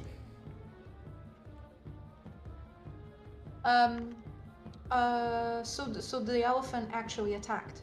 It's about to attack this guard here. Ah, okay, okay. Then what I'll do is I'll try to, yeah, I'll keep my magic missile. Oh, on magic first missile. level. Nice. Okay, roll it up. Yeah. And this would be.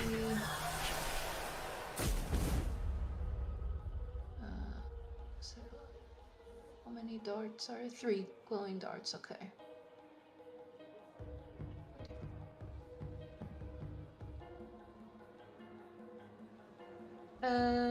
It was roll. It's at first level, it's 3d4. Is that right? Or 3d4 plus 3? Yeah, level is 3d4 and then plus 3, I guess. Yep.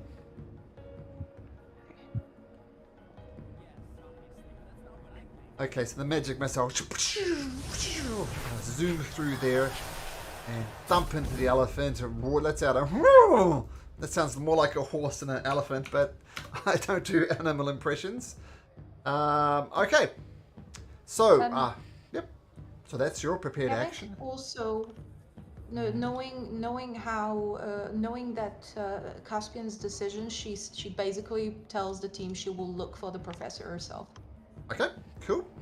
Edward, your prepared action can go off. What was your prepared action? Nothing. I was giving him food. Okay, Caspian. It was a firebolt.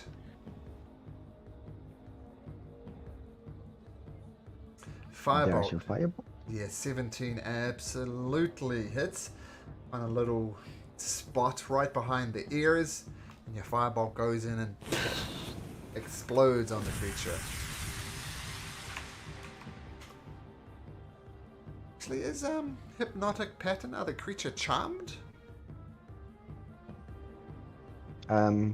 Yes, I believe so. Well, turns out this elephant is not, in fact, immune to charmed, as the description says. So I missed that, but never mind. We're not going to retcon that. Okay, Caspian, but the fireball comes up. It comes... let's see. Just going to try and gore this guard straight in front of him. Hit. Follow up with that. Holy crap.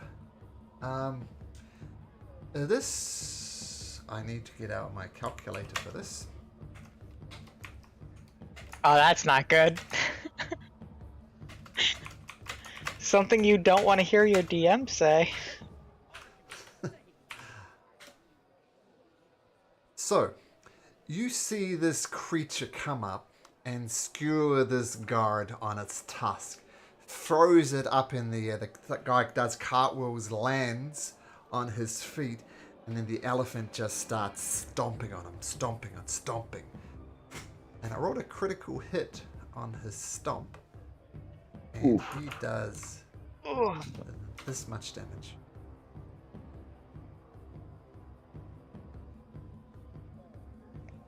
So he's okay then. He is but a I'm sure he's fine. On it. I'm sure he'll be fine. Just kind of dust him off a little bit.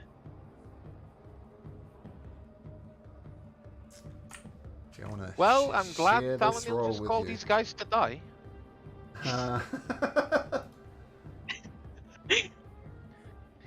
Okay, I'm just gonna share this roll for you so you can enjoy the sheer goriness of it all. Yeah, have a look in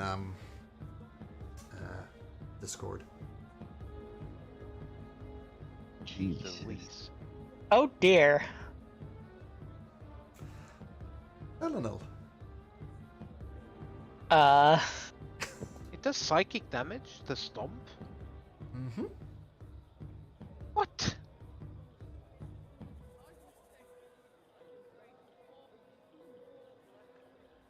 Everybody's gone quiet looking at that 115 damage. I Right? think we went in a bit too soft about this elephant. Yeah, I think we need to get serious about this elephant. Yeah. Roll sleeves. Unfortunately, I do not have Oh wait! Do I get a reaction when I see him do that to the guard? You do get a reaction, and that was your prepared action. Oh, my reaction used Yep. my dang it. But when do you get your reaction back? At the start of your turn? At the start of Yeah. my turn. Yes, you do have So a reaction. I have one now. Yeah.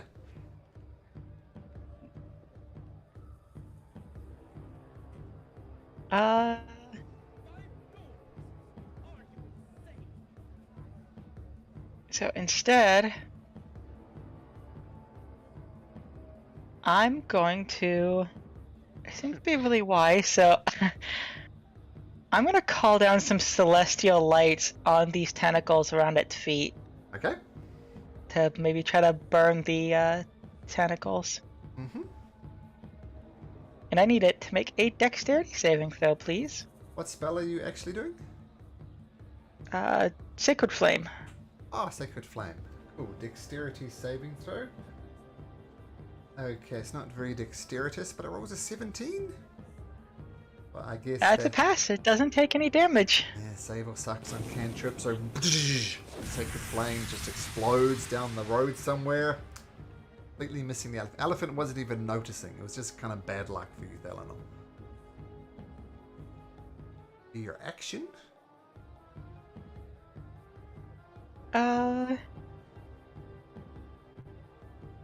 Can I do a bonus action leveled spell? Or is that the Yes. other way around? No. No. Yes.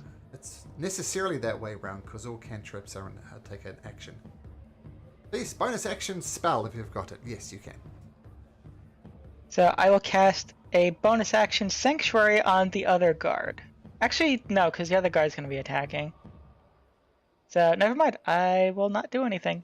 Okay, so you completely miss with your sword, you completely miss with your Sacred Flame, and the elephant so far has only been damaged by Kimmick with her magic missile. This guard is dead, he will do nothing. Kimmick, what do you do? Caspian. Oh, and Caspian, I apologize. Yep. Kimmick.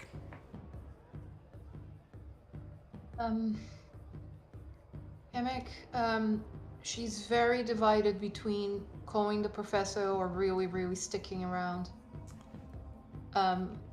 She basically I think she makes the decision to just, try at least to make the creature faint. So I do not want to kill this creature, but I'll make serious damage so that it will faint. Okay. So I'll cast Magic Missile on level 3 this time. Okay. And this will be 5d4 plus 5, I guess. Cool.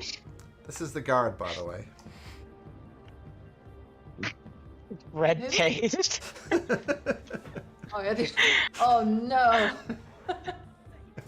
Yeah, Okay. that's what 115 damage does to a creature with not that many. 150 11 hit damage points. kills him and all of his family. Well, his family's not going to have much left to bury. Maybe the box you were using to carry this elephant in could be used to put this guy's remains in. Anyway, the magic missiles fire. Yes. The box can put the elephant back in. Laugh, but I think 115 damage would kill any one of us. Dead. Definitely. Mm-hmm. I'll be thankful you weren't stomped. Okay, Kimmick. They all shoot off. Is that your turn? Yeah. This guy goes, shit! And he takes his spear and tries to stab it into this creature two-handed. And why isn't that rolling? There we go. And he stabs it with all of its might and just slides off this element's thick, kind of almost rock-like servants, and he goes, oh, shit! Edward, on the ground now. I get up and well, we tried. I move Alexander to the top of this. Mm-hmm. Move towards the elephant. Huh? I strike him twice.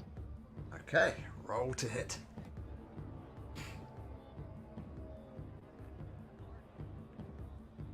Your great sword Ooh, just clings off its hard skin, almost like a crystal. No good. Second one, same thing, just hitting, and it just slides off. And as a bonus action, I swap places. Yep, knew that was coming. So boom, this one we'll say is also 20 feet up in the air, and you're perched on this one. Okay, Caspian. Caspian is going to move up a little bit, and then he is going to cast use Quicken Spell to cast Chromatic Orb at Okay. the 2nd level. Okay. That's a roll to And hit. it's gonna... Yeah. Yep. Okay, so that hits. And then action Firebolt. Okay, so your firebolt misses. And what type of damage are you doing with your chromatic orb? It's more stone-like, so probably acid. Acid. Okay, so the orb kind of dissolves onto the back of this creature, and it dissolves just a little bit. Its hide is damaged, so you know that your acid was a good choice, but your firebolt rolls over top of it. Okay, feel free to move if you'd like. Now it's the elephant's turn. They're surrounded by a guard who failed to hit it. Surrounded by Thalanil who failed to hit it. Shadow. What would I do as a rampaging elephant? I The think there's shadow only- of somebody who also failed to hit it. I think it is looking to get away, and the guard is the only thing in its vicinity. So it's going to try and gore the guard. Thankfully, it doesn't get a stomp attack because it needs to run to do that. Yeah, it just gores the guard to death, doing 42 points of damage. It takes off this way. I'm going to react to the damage that it's dealing to the guard. Mm-hmm.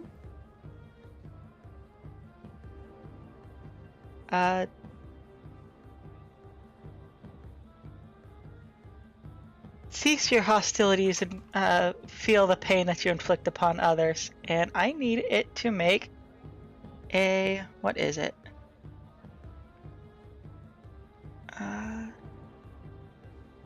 I believe it is a wisdom saving throw? Yes, wisdom saving throw. DC 16. It rolls a 3. What did you cast? I used my channel divinity, rebuke the violent. Which is a reaction? The damage it inflict. Yep. Okay. The damage that it inflicted to the guard, it takes to itself as radiant damage. Oh. You can use it to rebuke those who use violence. Within 30 feet down, then therefore saving. Okay. So. Piercing. That. With my reaction, as soon as he tries rampaging again, I'll try and slash his, I don't know if a 19 hits. I try to slash his tendrils, his tendon. Okay. And if it hits, he can't move. There's no save Speed for is it. 0. No, it's sentinel. Its speed is 0. Okay, well, let's move it over here because this guard is smeared as well. Not quite as bad, but I'm enjoying my smear effect. So there we go. And I'll put it back there. So it gores it, and you hit it as it tries to go away. I'm gonna take. Actually, no, the guard's still alive. Sorry, guard. Here we go. You're not paced yet! I don't know what happened. And so some of that thing is done back onto the elephant. Not all of it for reasons, but we'll get there. Okay, cool. So, yeah, the elephant was very ineffective that turn. Thalanil, your turn. Well, that was my big thing that I did. A big thing. That was my big thing. I'm going to try to slash at it again with my rapier. Okay. Take a shot. Actually, I get 2 attacks. 16 just... 16 hits. So 8 piercing damage. Got it. Managed to find just the right angle. And we'll put a first level Divine Smite into that. Okay. Divine Smite as well. So 2d8, I think. Yeah, unfortunately, I don't think D&D Beyond... Oh, yeah, it does. 2d8, I think? 7. Okay. Elephant's starting to look a little bit hurt now. Things have not gone its way. It's managed to smear a guard. Okay, cool. Nice. And then extra attack? Oh, yep, so second attack. Second attack just slides off its thick crystalline hide. No good.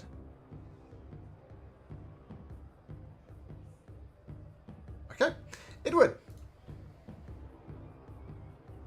Hey, that'll be my turn then. Sure. You skipped Kamek. Did I? Oh, my apologies. Kimmik. Yeah, thank you. So, what I will do is I will try Vortex Warp again on the elephant, but 90 feet into the air. So that hopefully will cause some really nice damage when it falls. But I will do this on a safe place, so when it lands, it won't kind of fall on anyone. So Sure. maybe there. What save So let's does see he get? if this is successful. Sorry? What save? Constitution. Constitution. Oh, it's very constitutional. I rolls an 18. I assume you can vortex warp it then. Oops, I didn't want to do this. So, yeah, it raises a little bit off the ground, comes down on the guard's toe and goes, ow! But not much. Okay. All right. I'm just double checking real quick. Sure. Okay, never mind. It does not use my spell slot when I roll that. Just come a little bit closer, but that was my turn. Okay, nice. Edward. So you said my great sword didn't do as much damage as it would do to normal foes? Well, it's not immune to your I don't- sword. It's not resistant. Put it that way. Okay. That's just flavoring. well, I'm just gonna chip away. I am trying not to completely annihilate this elephant. Just perhaps if we do enough damage, it goes back to being a figure in size. This is what Edward's thinking. So technically not lethal damage. Just trying to knock him down unconscious. Okay. Yeah, I kind of like fly the Alexander, fly him a bit towards his torso, and try and attack him there. Okay. Cause greater pain. Please roll better. No, a 6 won't do it. It slides off its hide. And oh, maybe 15. Maybe. Just misses. Damn it! I It's should no have done good greater enough. weapons. Yeah. That's okay. It hasn't really come off for you yet thus far in the campaign, has it? You're a great weapon master. No, I was debating whether to go barbarian for reckless, but it's not thematically right. So Okay. So putting too much effort in, perhaps. Just not hitting the right spots. yeah, Edward. Okay. Caspian. In some efficient attacks, some not so efficient. What do you do?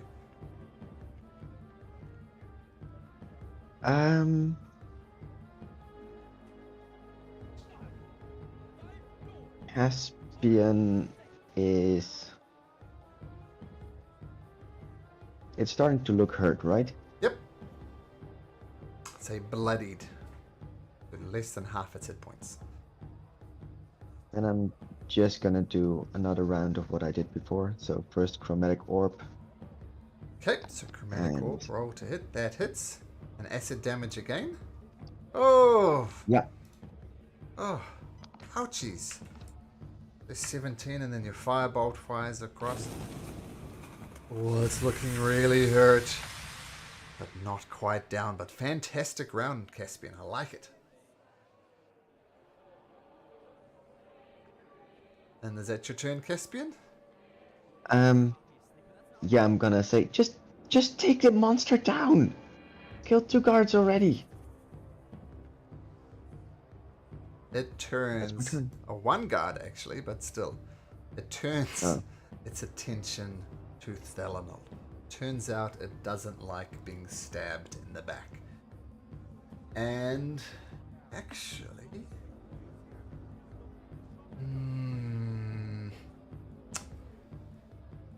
I'd run before, got hamstrung by the shadow, Alexandra.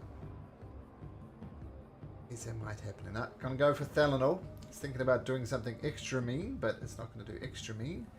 But it is gonna try and gore you, Thelanol. Have you lost any hit points? Nope. Okay. AC 20. AC 20. Well, it rolls a 24. And it gets its tusk. Ow. Goes right into your guts and kind of pushes up towards some more vital organs. And you take 26 piercing and 12 psychic. I'm definitely missing hit points now. Kamek sees this and reverts back, forcing the creature to do the attack again. Okay, so it's going to make another gore attack. It rolls a 25. Ah! Ow, it hit me better now. It has a plus 10 to its attack, so it's pretty good at not missing. So yeah, so 26 piercing, 12 psychic. You attempt to twist time. Time doesn't work. Okay. How much total is that? Assuming you have no immunities, that's 38 points of damage.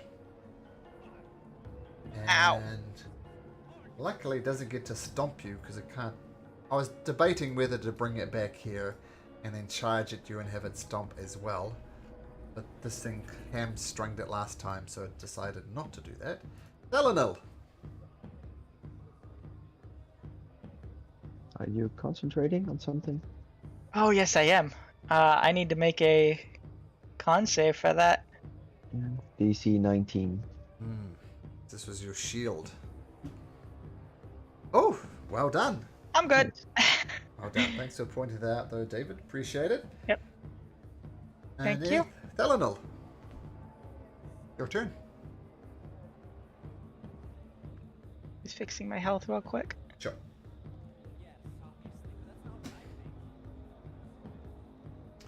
How injured does it look?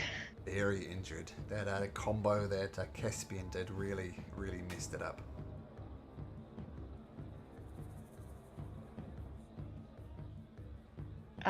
I'm going to try to stab it with my rapier. We're going to try to finish this off.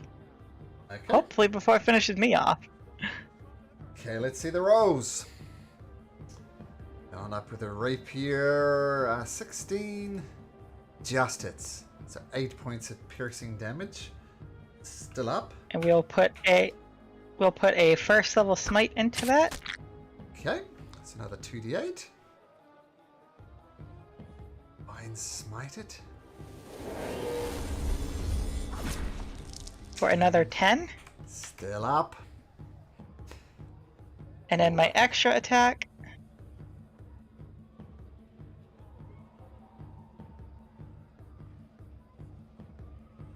Nice one. Thelanol. I'm assuming you're going to do more than 1 point of damage, which you just barely do. How do you want to do this? Yep, it is 3 points of damage from that. It's enough. It had 1 hit points after those other attacks. Now, so I assume you're doing this non-lethally? Yep, non-lethally. So, How do you want to do this? non-lethally.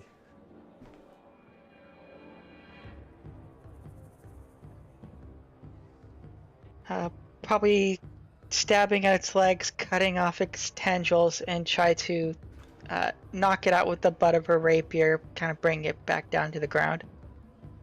As you do that, the creature lets out a roar in pain and starts shrinking. Starts shrinking even more. Even more than more. It's a little tiny figurine at your feet. Isn't that cute? What, the pool of blood? Well, we'll move aside the pool of blood just for now.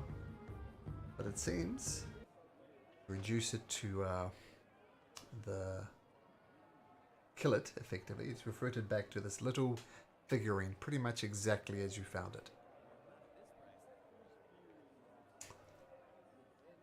I posted on Discord how the elephant looks like stomping people. This guy comes up here. Grigor! Grigor! Ah! No! This is... No! Why did you ask us to help with this? And it kind of shoves you in the chest, Eleanor. Why did you do this? You cost Grigor his life! I'm Past deeply many sorry years. for your loss. I wished only to protect the people of this city. Well, deeply sorrowful is not going to help Grigor now, is it? He had a wife and children to support. Now he's a fucking grease stain. I kneel before. Okay. So you're breaking up a bit there, Bruno. Can you hear me? Yeah, that's better. So you kneel before Alright. him and... I kneel before the grace, look down, and thank you. Gregory, you said his name was? Grigor, get it right! Thank you, Gregor, for your outstanding duty as a guard of this city. Because of you, no one else had to pay with their life. I will remember you. Like, I'm going to say a Selena performance will check. also be kneeling in prayer while Ed is praying. And Okay. and I stand up and look at this guy, extend my hand. Sorry for your loss. You had a hell of a friend here. I need both Edward and Thalanol to make performance checks to determine how well the guard reacts.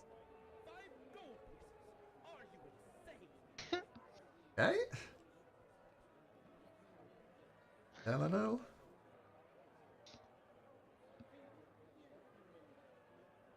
Sorry, I had to finish posting that. Sure. Persuasion? Yep, performance, no performance. Oh, performance. That's Yeah. gonna be worse. Good. Not worse than me. Okay. So as you say this prayer to Corlin, he seems to quite respect that, and you reach out a hand to shake his hand, Edward. Yeah, I extend my hand and say he had a hell of a friend. Takes a wild step- punch to punch you in the face, and he misses. He'd be here if it wasn't for you guys messing around with things you don't understand.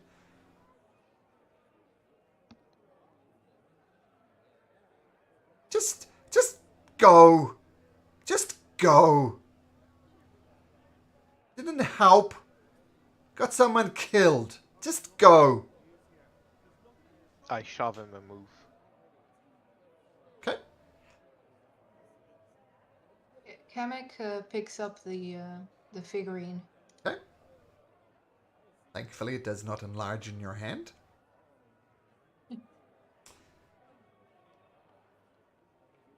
Kimmick. I know it's not much, but perhaps this might try to cover some of the expenses. Please don't hesitate to call on me if you acquire any assistance with his funeral. And she will hand him 10 gold pieces. He grabs the gold piece. I'll give it to his wife. She's got to support his children somehow. Just go. When Edward sees Thalanil giving money to this guy, he remembers he paid for food and no one actually ate. And he walks back with Alexander and tries to grab as much food from the floor to take back. Sure. Sure, you can grab Paid all for the... this, don't look at me.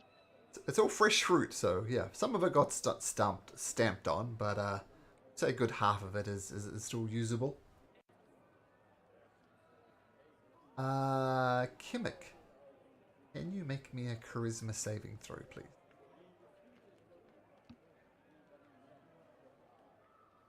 You get a +5 to that. As you reach down to pick up this elephant, it almost part of almost your hands is kind of burning a little bit. You kind of juggle a little bit, put it into the next hand, and this heating, almost like heat, dissipates. That's what happens. Yeah.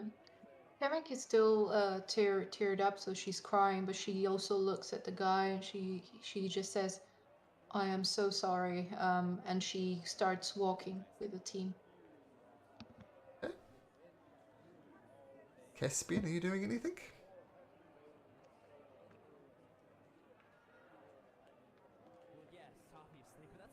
Caspian is just silently following the rest. Eyes transfixed on the smear that was once a guard. Okay. Guard's obviously upset, appreciating the 10 gold pieces.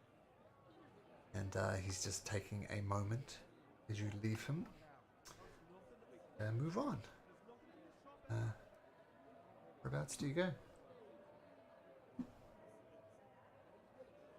Should we find the professor? Back to the golden chip. Oh yes, back to the golden chip. Okay, so you go back to the golden chip. And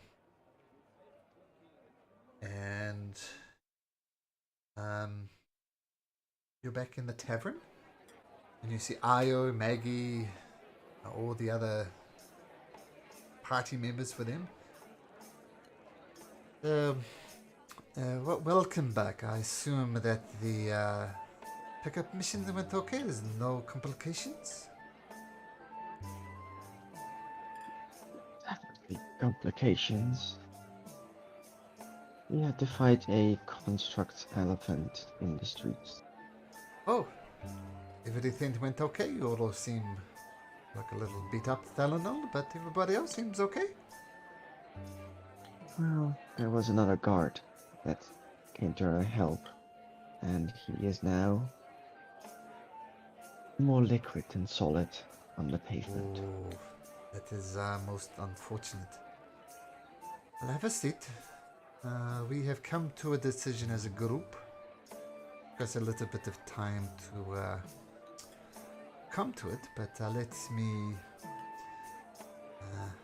be as the de facto leader of this group. We think it is best for all concerned if we associate ourselves with the consorting of Vermilion Dream. I'm choosing my words carefully. We're not allying with them. We're not pledging our allegiance. We're going to do our best to learn about their activities. That is what our plans are. We will go with the consorting of the Vermilion.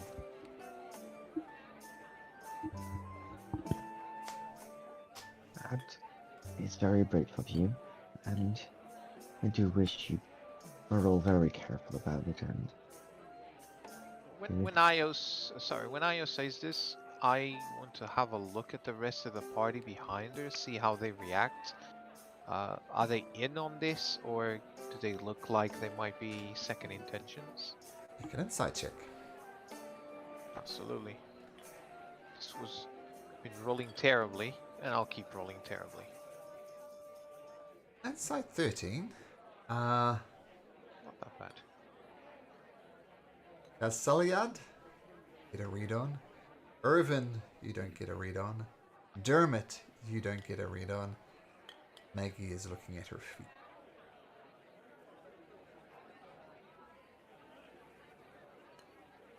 Okay. I don't do anything now. But... Okay.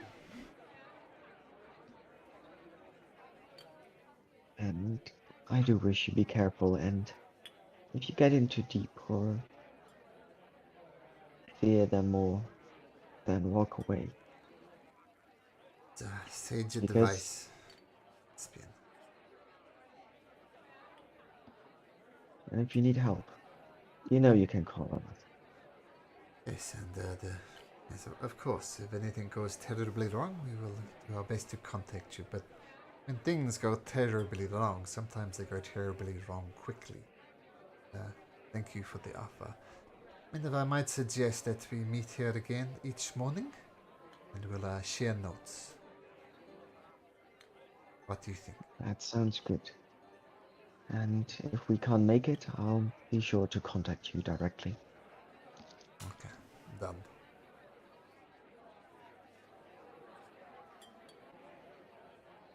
Good luck, everyone. Good luck to you too. Try to stay safe. There's all sorts of weird things even in this town. Flying elephants. As you get up to leave, Irvin What? approaches Kimmick. Kimmick, might I have a word with you if you'd be so kind? Yeah, sure. And Irvin goes away to a more away from the ears of the rest of you and your Maggie and so on. Where are you from, Kimmick? I'm from Asarius. Asarius. Now, What about you? yeah, I'm from the other place, the big city, not that far away. Somebody help me. Chigao? No, not Chigao. There's a bigger city in the Empire. I'm from the other bigger city in the Empire. If someone is a real Critical Role fan, they could tell me it, but I can't think of it off the top of my head. In the Dwendalian Empire? No, in the Jorhassian Empire.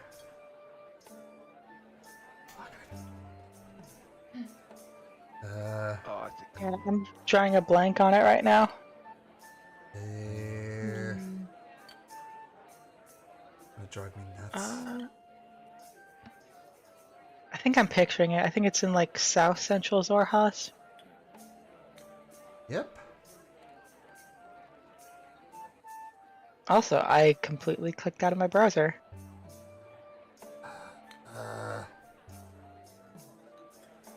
Okay. It's gonna drive me nuts. I'm gonna do it as soon as I stop thinking. Bazzoxan does that to people. Yeah, I'll blame One it on second. Bazzoxan. Oh, there we go. Someone's looking up for me. So, Rex Centrum? Rexentrum, no, that's Dwendalian. Rexentrum, that was it. No, that's Dwendalian. It's not Rex Centrum, because Rex Centrum is Dwendalian Empire. Asarius... Erzin? Which one was it? No, Erzin is the... Okay, I've got Dumaran? Dumaran? Rosanna. it. Rosanna. I think that's right. Yeah, Rosanna. Rosanna.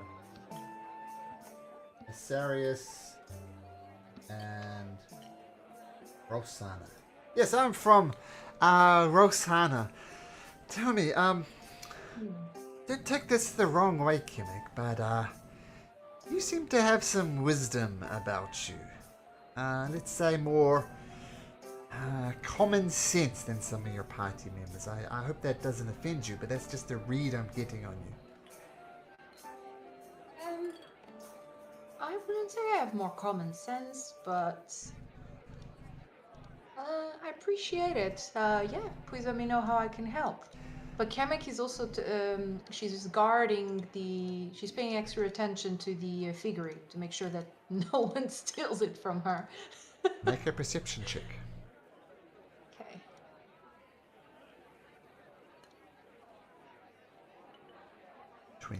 Okay. No one appears to be interested in either the elephant or the necklace. And Irvin is kind of chose a table when he's kind of to be respectful far enough away. Then if he was to pickpocket you, it would be the pickpocket of all pickpockets. Like he's more than 2 arm lengths away from you. Mm-hmm. There you go. I put it in Discord. Kimmick, so... Rosanna, thank you. Are you familiar with the Luxon at all? Make a history check, Kimmick. Actually... Ah. Are you familiar, Sarah, with the Luxon? No. Well, let's assume you fail on your history. So, there's this whole idea among certain people in the Jorhassian Empire that they're kind of reborn in a body again and again and again, almost like not a resurrection, almost like you're reincarnated. Your soul moves between places, and people who have gone through a process called consecution can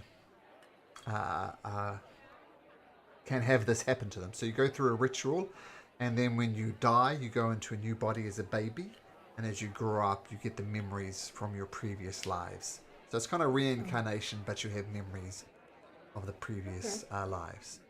And so you'd know this, Kimmick, and you can. So what do you say? So are you familiar with the Luxon and all those things associated with that? Yeah, so you said the Kemek knows, right? Yeah, Kimmick knows. Do you know Yeah, what yeah. Malcolm just said? I am familiar, yes. Do you mean the rituals? Yeah, the rituals, the consecration, and here's where I need your advice, Kimmick. I have gone through this ritual. This is my third life, and every time I've died in my previous lives, I've been quite close to these things called beacons. And I'm just a bit worried that I'm just a bit far away from any of those beacons because they're only on Wildmount. And I'm afraid that if I die here, I'm gonna die. I'm not gonna be able to be reincarnated, consecuted. What do you think, Kimmick? Am I in danger here of dying? I think that one question that you should ask yourself is, from all the lives that you've been through, is there like something you would still like to achieve? Or do you feel in peace? I don't feel at peace at all. I mean, the whole idea is, you learn from your past mistakes in your past life, and you get better and you become a better person, a more noble person. I kind of feel like I'm slipping the other way. I don't think I'm learning anything. And that kind of worries me as well. What made you seek this ritual? And what was really in your mind when you made that decision? And is there a possibility for us to do that ritual in here? Just no. so we can... Okay. Number one, no chance of doing the ritual here. It's a closely guarded secret from the Jorhassian Empire. So if you do want to go to this ritual, well, it's might even be a lifelong quest for you. Let me put it that way. I see. And what was your other question? Sorry. What made you choose to? Yeah. Wow. One word. Immortality. Who wouldn't want that?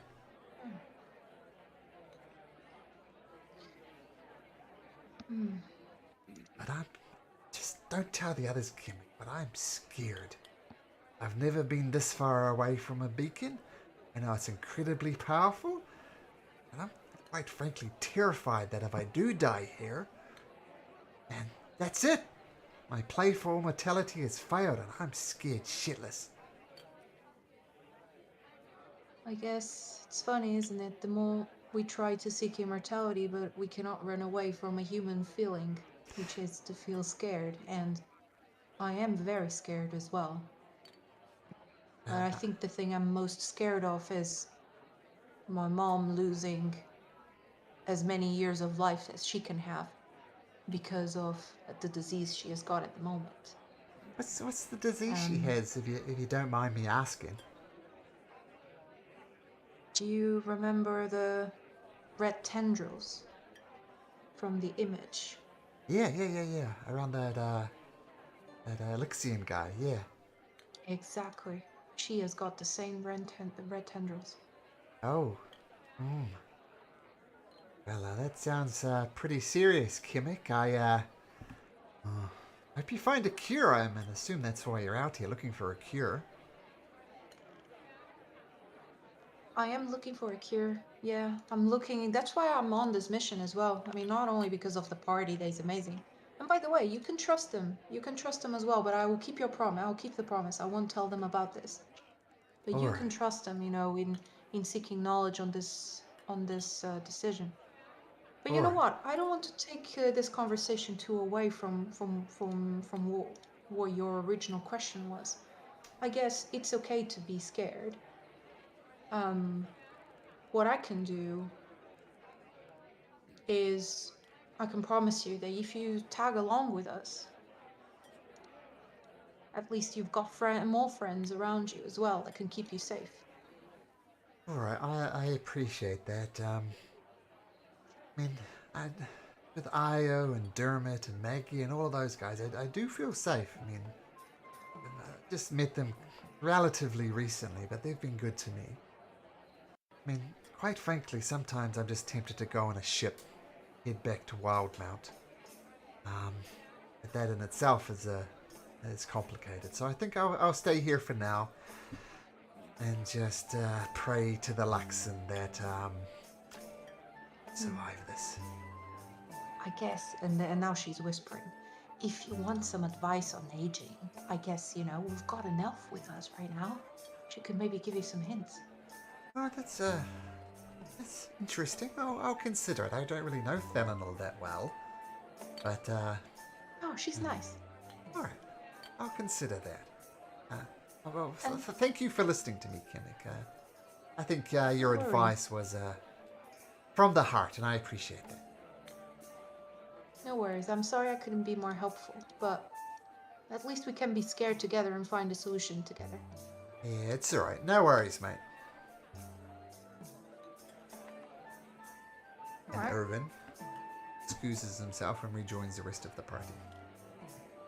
Kamek is feeling a bit odd with this sudden question, but she will keep it to herself for now.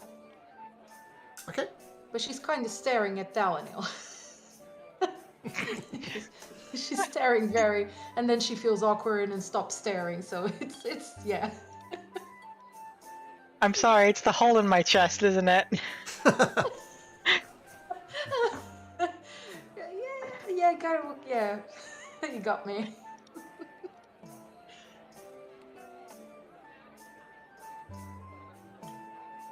But still, and she actually decides she approaches Thalanil after thinking a bit, and she's like, she asks, "Hi, Thalanil, do you know?" And then she asks about the same ritual. Do you know about this? No idea. Yeah, I have no idea.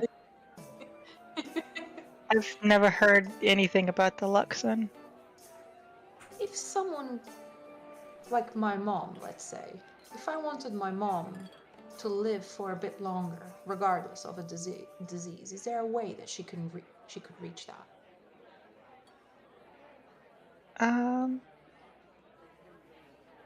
Could you ask your people about that, if you can, for me? There's ways that we can remove diseases, I think, if they're sick. I know I can remove minor diseases myself. If it's just a matter of living, she could travel to the astral plane, and you just kind of stop aging, whatever point you enter in. I see. It's just a matter of understanding this disease, isn't it? Whether it would be stronger than the astral plane or not. I don't know of any properties of the astral plane that move diseases, though. It just kind of stops you aging, since it's more of a mental place. I see.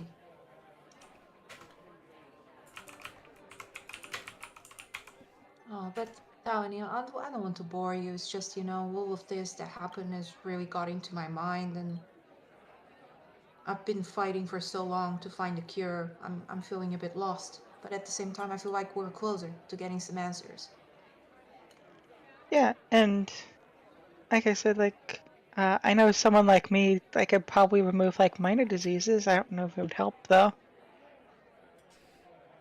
We can give it a try. You would be very welcome in Asarius. You and everyone else in the party. Uh, I know that elephant from before was definitely on my mind though. What do you think was gotten into it? When it gored me back there, there was a strange kind of power going through me that was attacking my mind. What I know is that we tried to remove the tendrils from my mom, but the more we did, the more painful it was for her. So there's something consuming her from inside. And as you said, taking over your mind. And sadly, it's not a physical thing that we can just remove. It only causes the situation to get worse.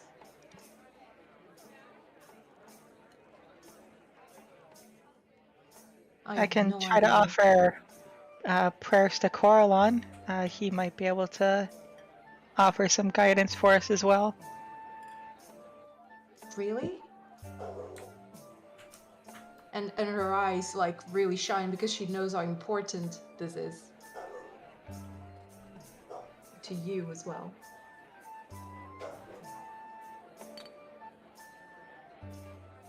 That would be really nice, Valinil. Thank you.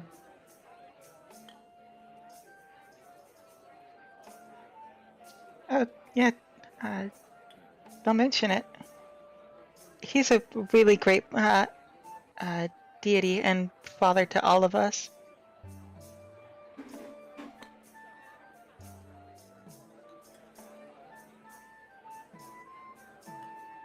And yeah, Okay. I guess Kamek joins Double the checking, rest I'm of the pretty party. sure. Just double checking as well his domains. I'm pretty sure he's in charge of health. Malcolm just shrugged. No, I it's love all that good. reaction. That's great. Caspian, did you get my whisper? It's in roll 20 there. I did not. Yes, you already told me last time. Oh, did I? Oh, okay. Cool. Yeah. Okay. So some conversations ahead. Still kind of about midday. What would the group like to do now? Oh, I guess technically Coralon's domain is not health. Do not help.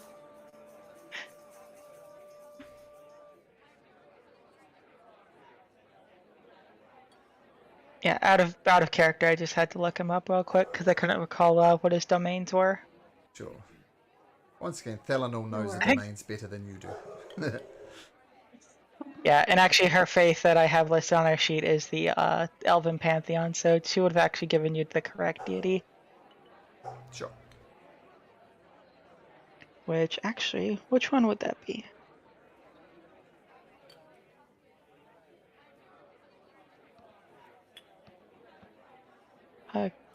You can continue if you want. I'm just looking this up. Guess we're back to the Crystal Chateau. All Yeah, right. let's finish this job and ask him what the fuck just happened. On the way there, as soon Yep. as we leave the Golden Chip, Edward is just gonna go towards Caspian. Mhm. Caspian, I couldn't help but notice when Ayojabi was saying that they would, you know, share notes and this and that, and we're all friends. I couldn't help but notice, but Maggie was looking down, as if she wasn't particularly happy with or she perhaps wanted to say something. I don't Maybe know. I it's just feel like their entire group is a bit down. maybe that's it. Maybe they're just weary, worn down, worn out. Sorry. If I've got a spell slot left tonight, I'll ask her about it. You looked odd. Thanks. Yeah, of course, no worries. Thanks for letting me know. Oh yeah. Can I buy some wood planks to make a new puppets? Sure. Whilst we're in the bazaar. Yeah. So yeah, just a couple of copper pieces.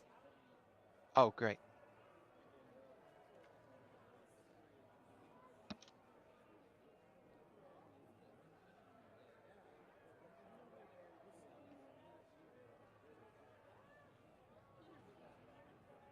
Okay, so you head back to the Crystal Chateau. This time the gatekeeper lets you in, and you're back inside the Crystal Chateau. You seek out the one who gave you this mission, Professor Whist. Yep. Okay, so you go into his chambers, which you know where it is sometime. A gentle knock on the door says, "Oh yes, come in. Oh, it's you lot. I assume you have the elephant with you?" Yes, we do, and I feel like you were not completely honest about this job. What do you mean? You can't think of anything that would have happened. Not, honestly, at a complete blank about what you're even talking about. This Insight. elephant cost a man his life. What? What are you talking about? Can I insight check to see Sure. if he's actually surprised? Sure. I'll also incite that.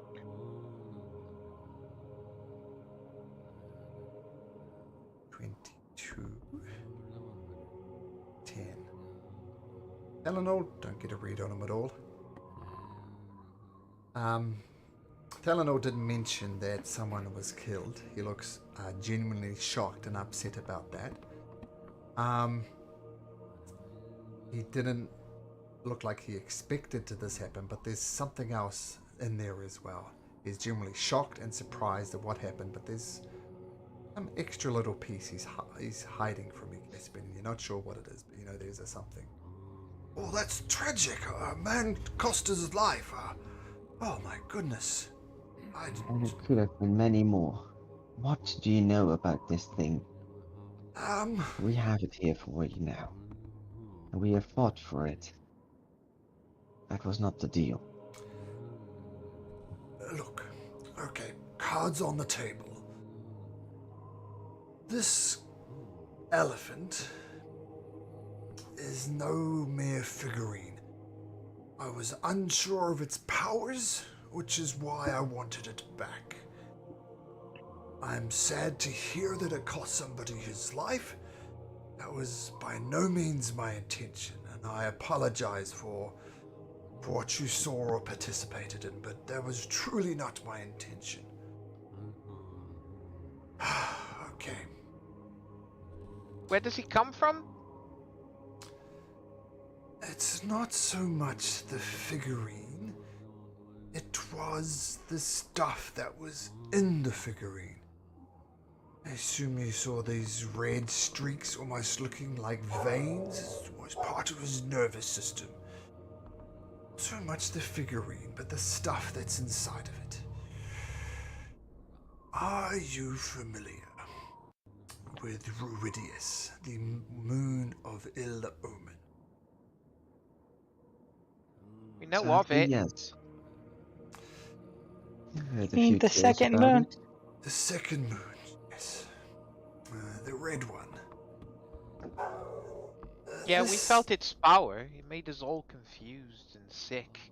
It's not called the moon of ill omen for nothing.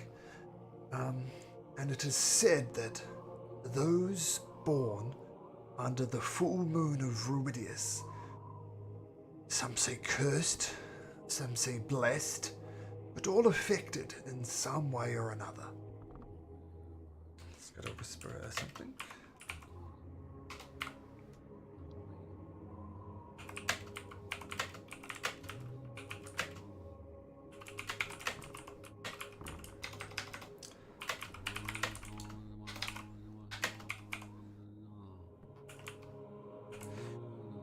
So those born under the full light of Ruidius, as you know, some say blessed, some say cursed, some say they could even look into the future. There's some things people seek out, and something that people avoid at all costs. Like there are stories of women trying to delay their pregnancy so they'll be born under the full moon. Some, desperately holding on so that they will avoid it. Blessing and a curse. We know our research has discovered that this red substance in this elephant has been called ruidium. Is somehow connected with the Ruidius in full light. We know it's connected somehow to the red moon. We've dubbed it Ruidium, as if other people's come out here. This is why everybody is so interested in Calamaro and the Sunken City. This is why things are so political here. Make no secret, we wish to get our hands on more of it. The Vermilion Dream has gotten their hands on more of it. They've constructed swords, shields and they've been selling them to people, which we think is highly irresponsible. Because we've heard story of these people getting infected by this ruidium. It's just put into swords and everything. They tell of a heating effect, and then their skin starts as a dull red rash, and then veins of ruidium tend to crawl up their arms, and it's been the extent of it yet, but we fear even more serious side effects might happen. That is why Calamoro is tied up so securely. Everybody wants their hands on this ruidium. As I say, as you can see, this elephant figurine is indeed infected with this ruidium. Tell me, did any of you... the effects are very minor in this one, and I thought the chances of anything bad happening were quite remote, but something bad did happen. Once again, I sincerely apologize that you were caught up in this. Any cases of reverting it? Well, reverting it, we've heard nothing. The people who have purchased these items and got this rash and then there's veins, they've sought out holy people, divine magic, arcane magic, removal of curses. Thus far, nothing has been successful.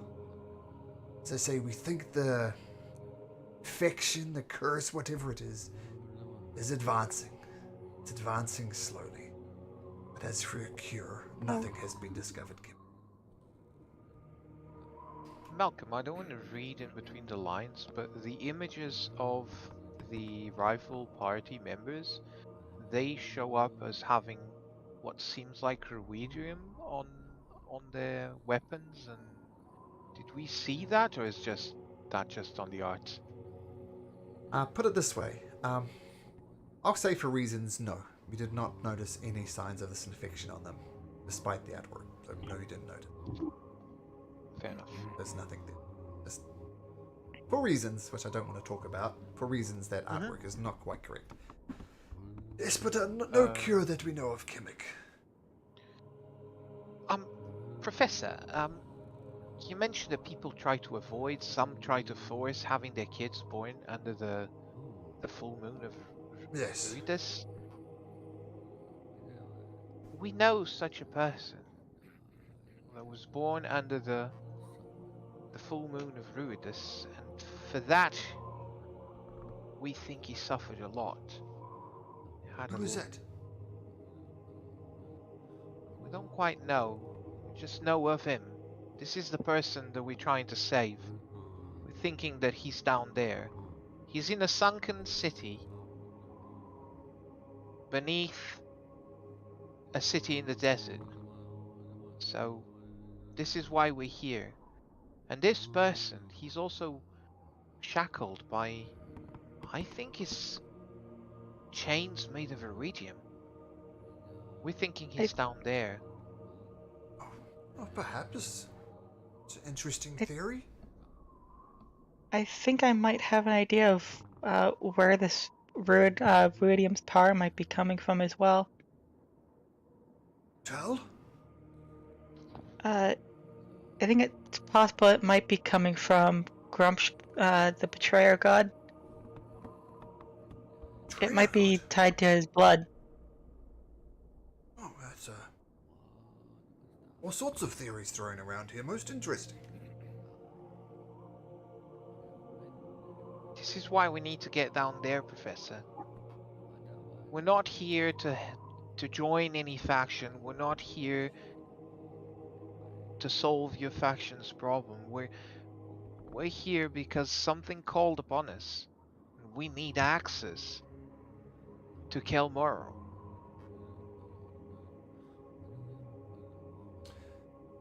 And you, and I point a finger, you knew this elephant was dangerous and you didn't even tell us. I knew it had extraordinary abilities, potentially because of the iridium. Not think it was dangerous. Turns out it was. Once again, my unreserved apologies for what happened. I think you owe us. Choose your words very carefully. We did what you asked. Actually, I would say we succeed beyond the wildest expectations. I'll tell you what. This is my offer to you. Access to the massive excavation project to the north of here. Absolutely out of the question. However, I've heard rumors of another entrance into Kelmoro that runs through the city's oasis. If you could perhaps investigate there, maybe there's a way to find another entrance into Kelmoro. That's the best I can offer you at the moment.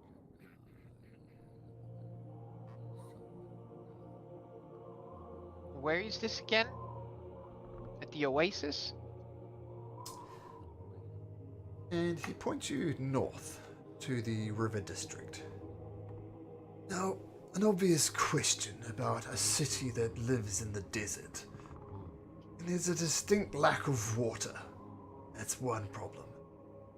The only reason that Ankorel survives as it does is the Life Dome, as we called it, which is right in the center of the River District. From there, it seems like a bountiful, endless supply of water flows up. And we've chose to irrigate it, use canals, use all sorts of things to bring water all across the city. I suspect, but I am not sure, that there might be an entrance to Kelmoro underneath the Life Dome. That is the best I can offer you. How guarded are these canals? Oh, just normal city watches. Are they There's- under your guard, or do we have to sneak around them? Don't need to sneak at all. In fact, there's a gnome supervisor there at the Life Dome. Some by the name of Kaliel Krugen. I'll talk to her. Tell her I sent you. Maybe you'll find an entrance to Kelmoro there.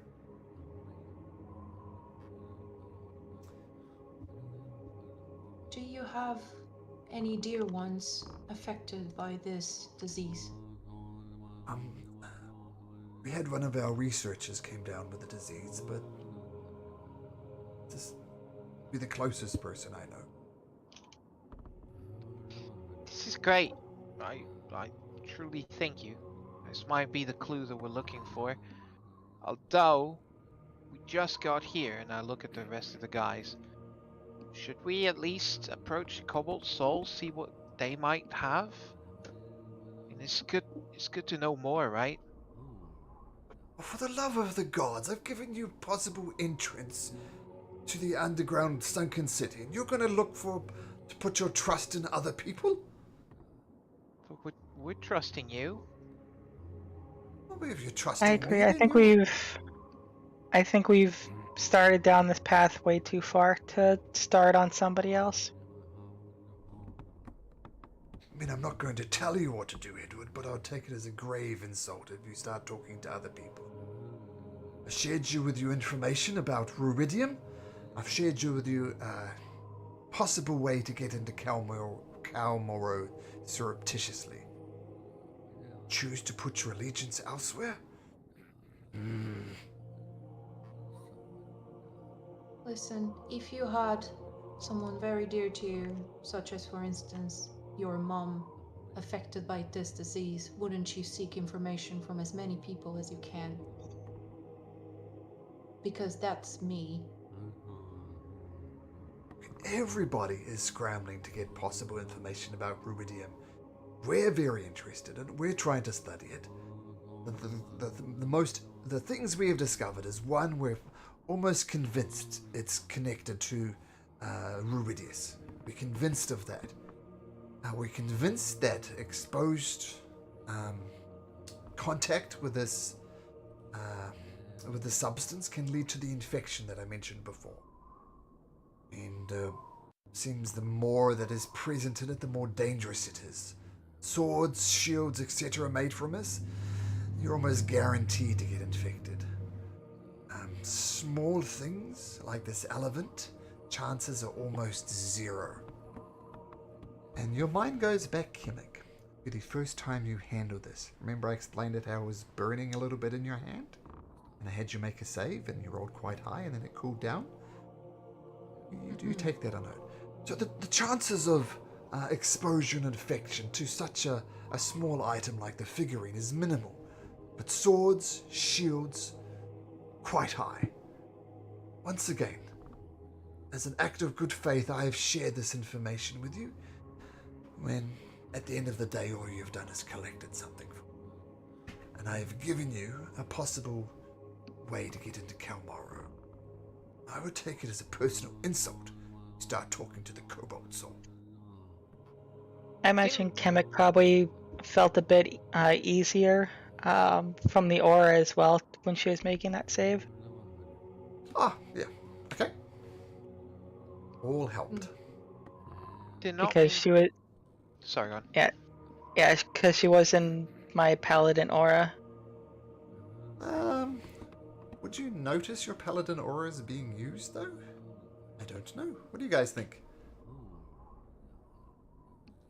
Let's I see what it's I described see as. paladins as a beacon of hope, just by their actions and their devotion to their oath. I think this is the way I see a paladin. Through the way they act, through the way they fight, through the way they constantly believe their oath, that's how it inspires the rest of the party to somehow do better Yeah. divinely. I Almost see like it having that. So, Aragorn in your party, right? He just inspires you to do better, to be better.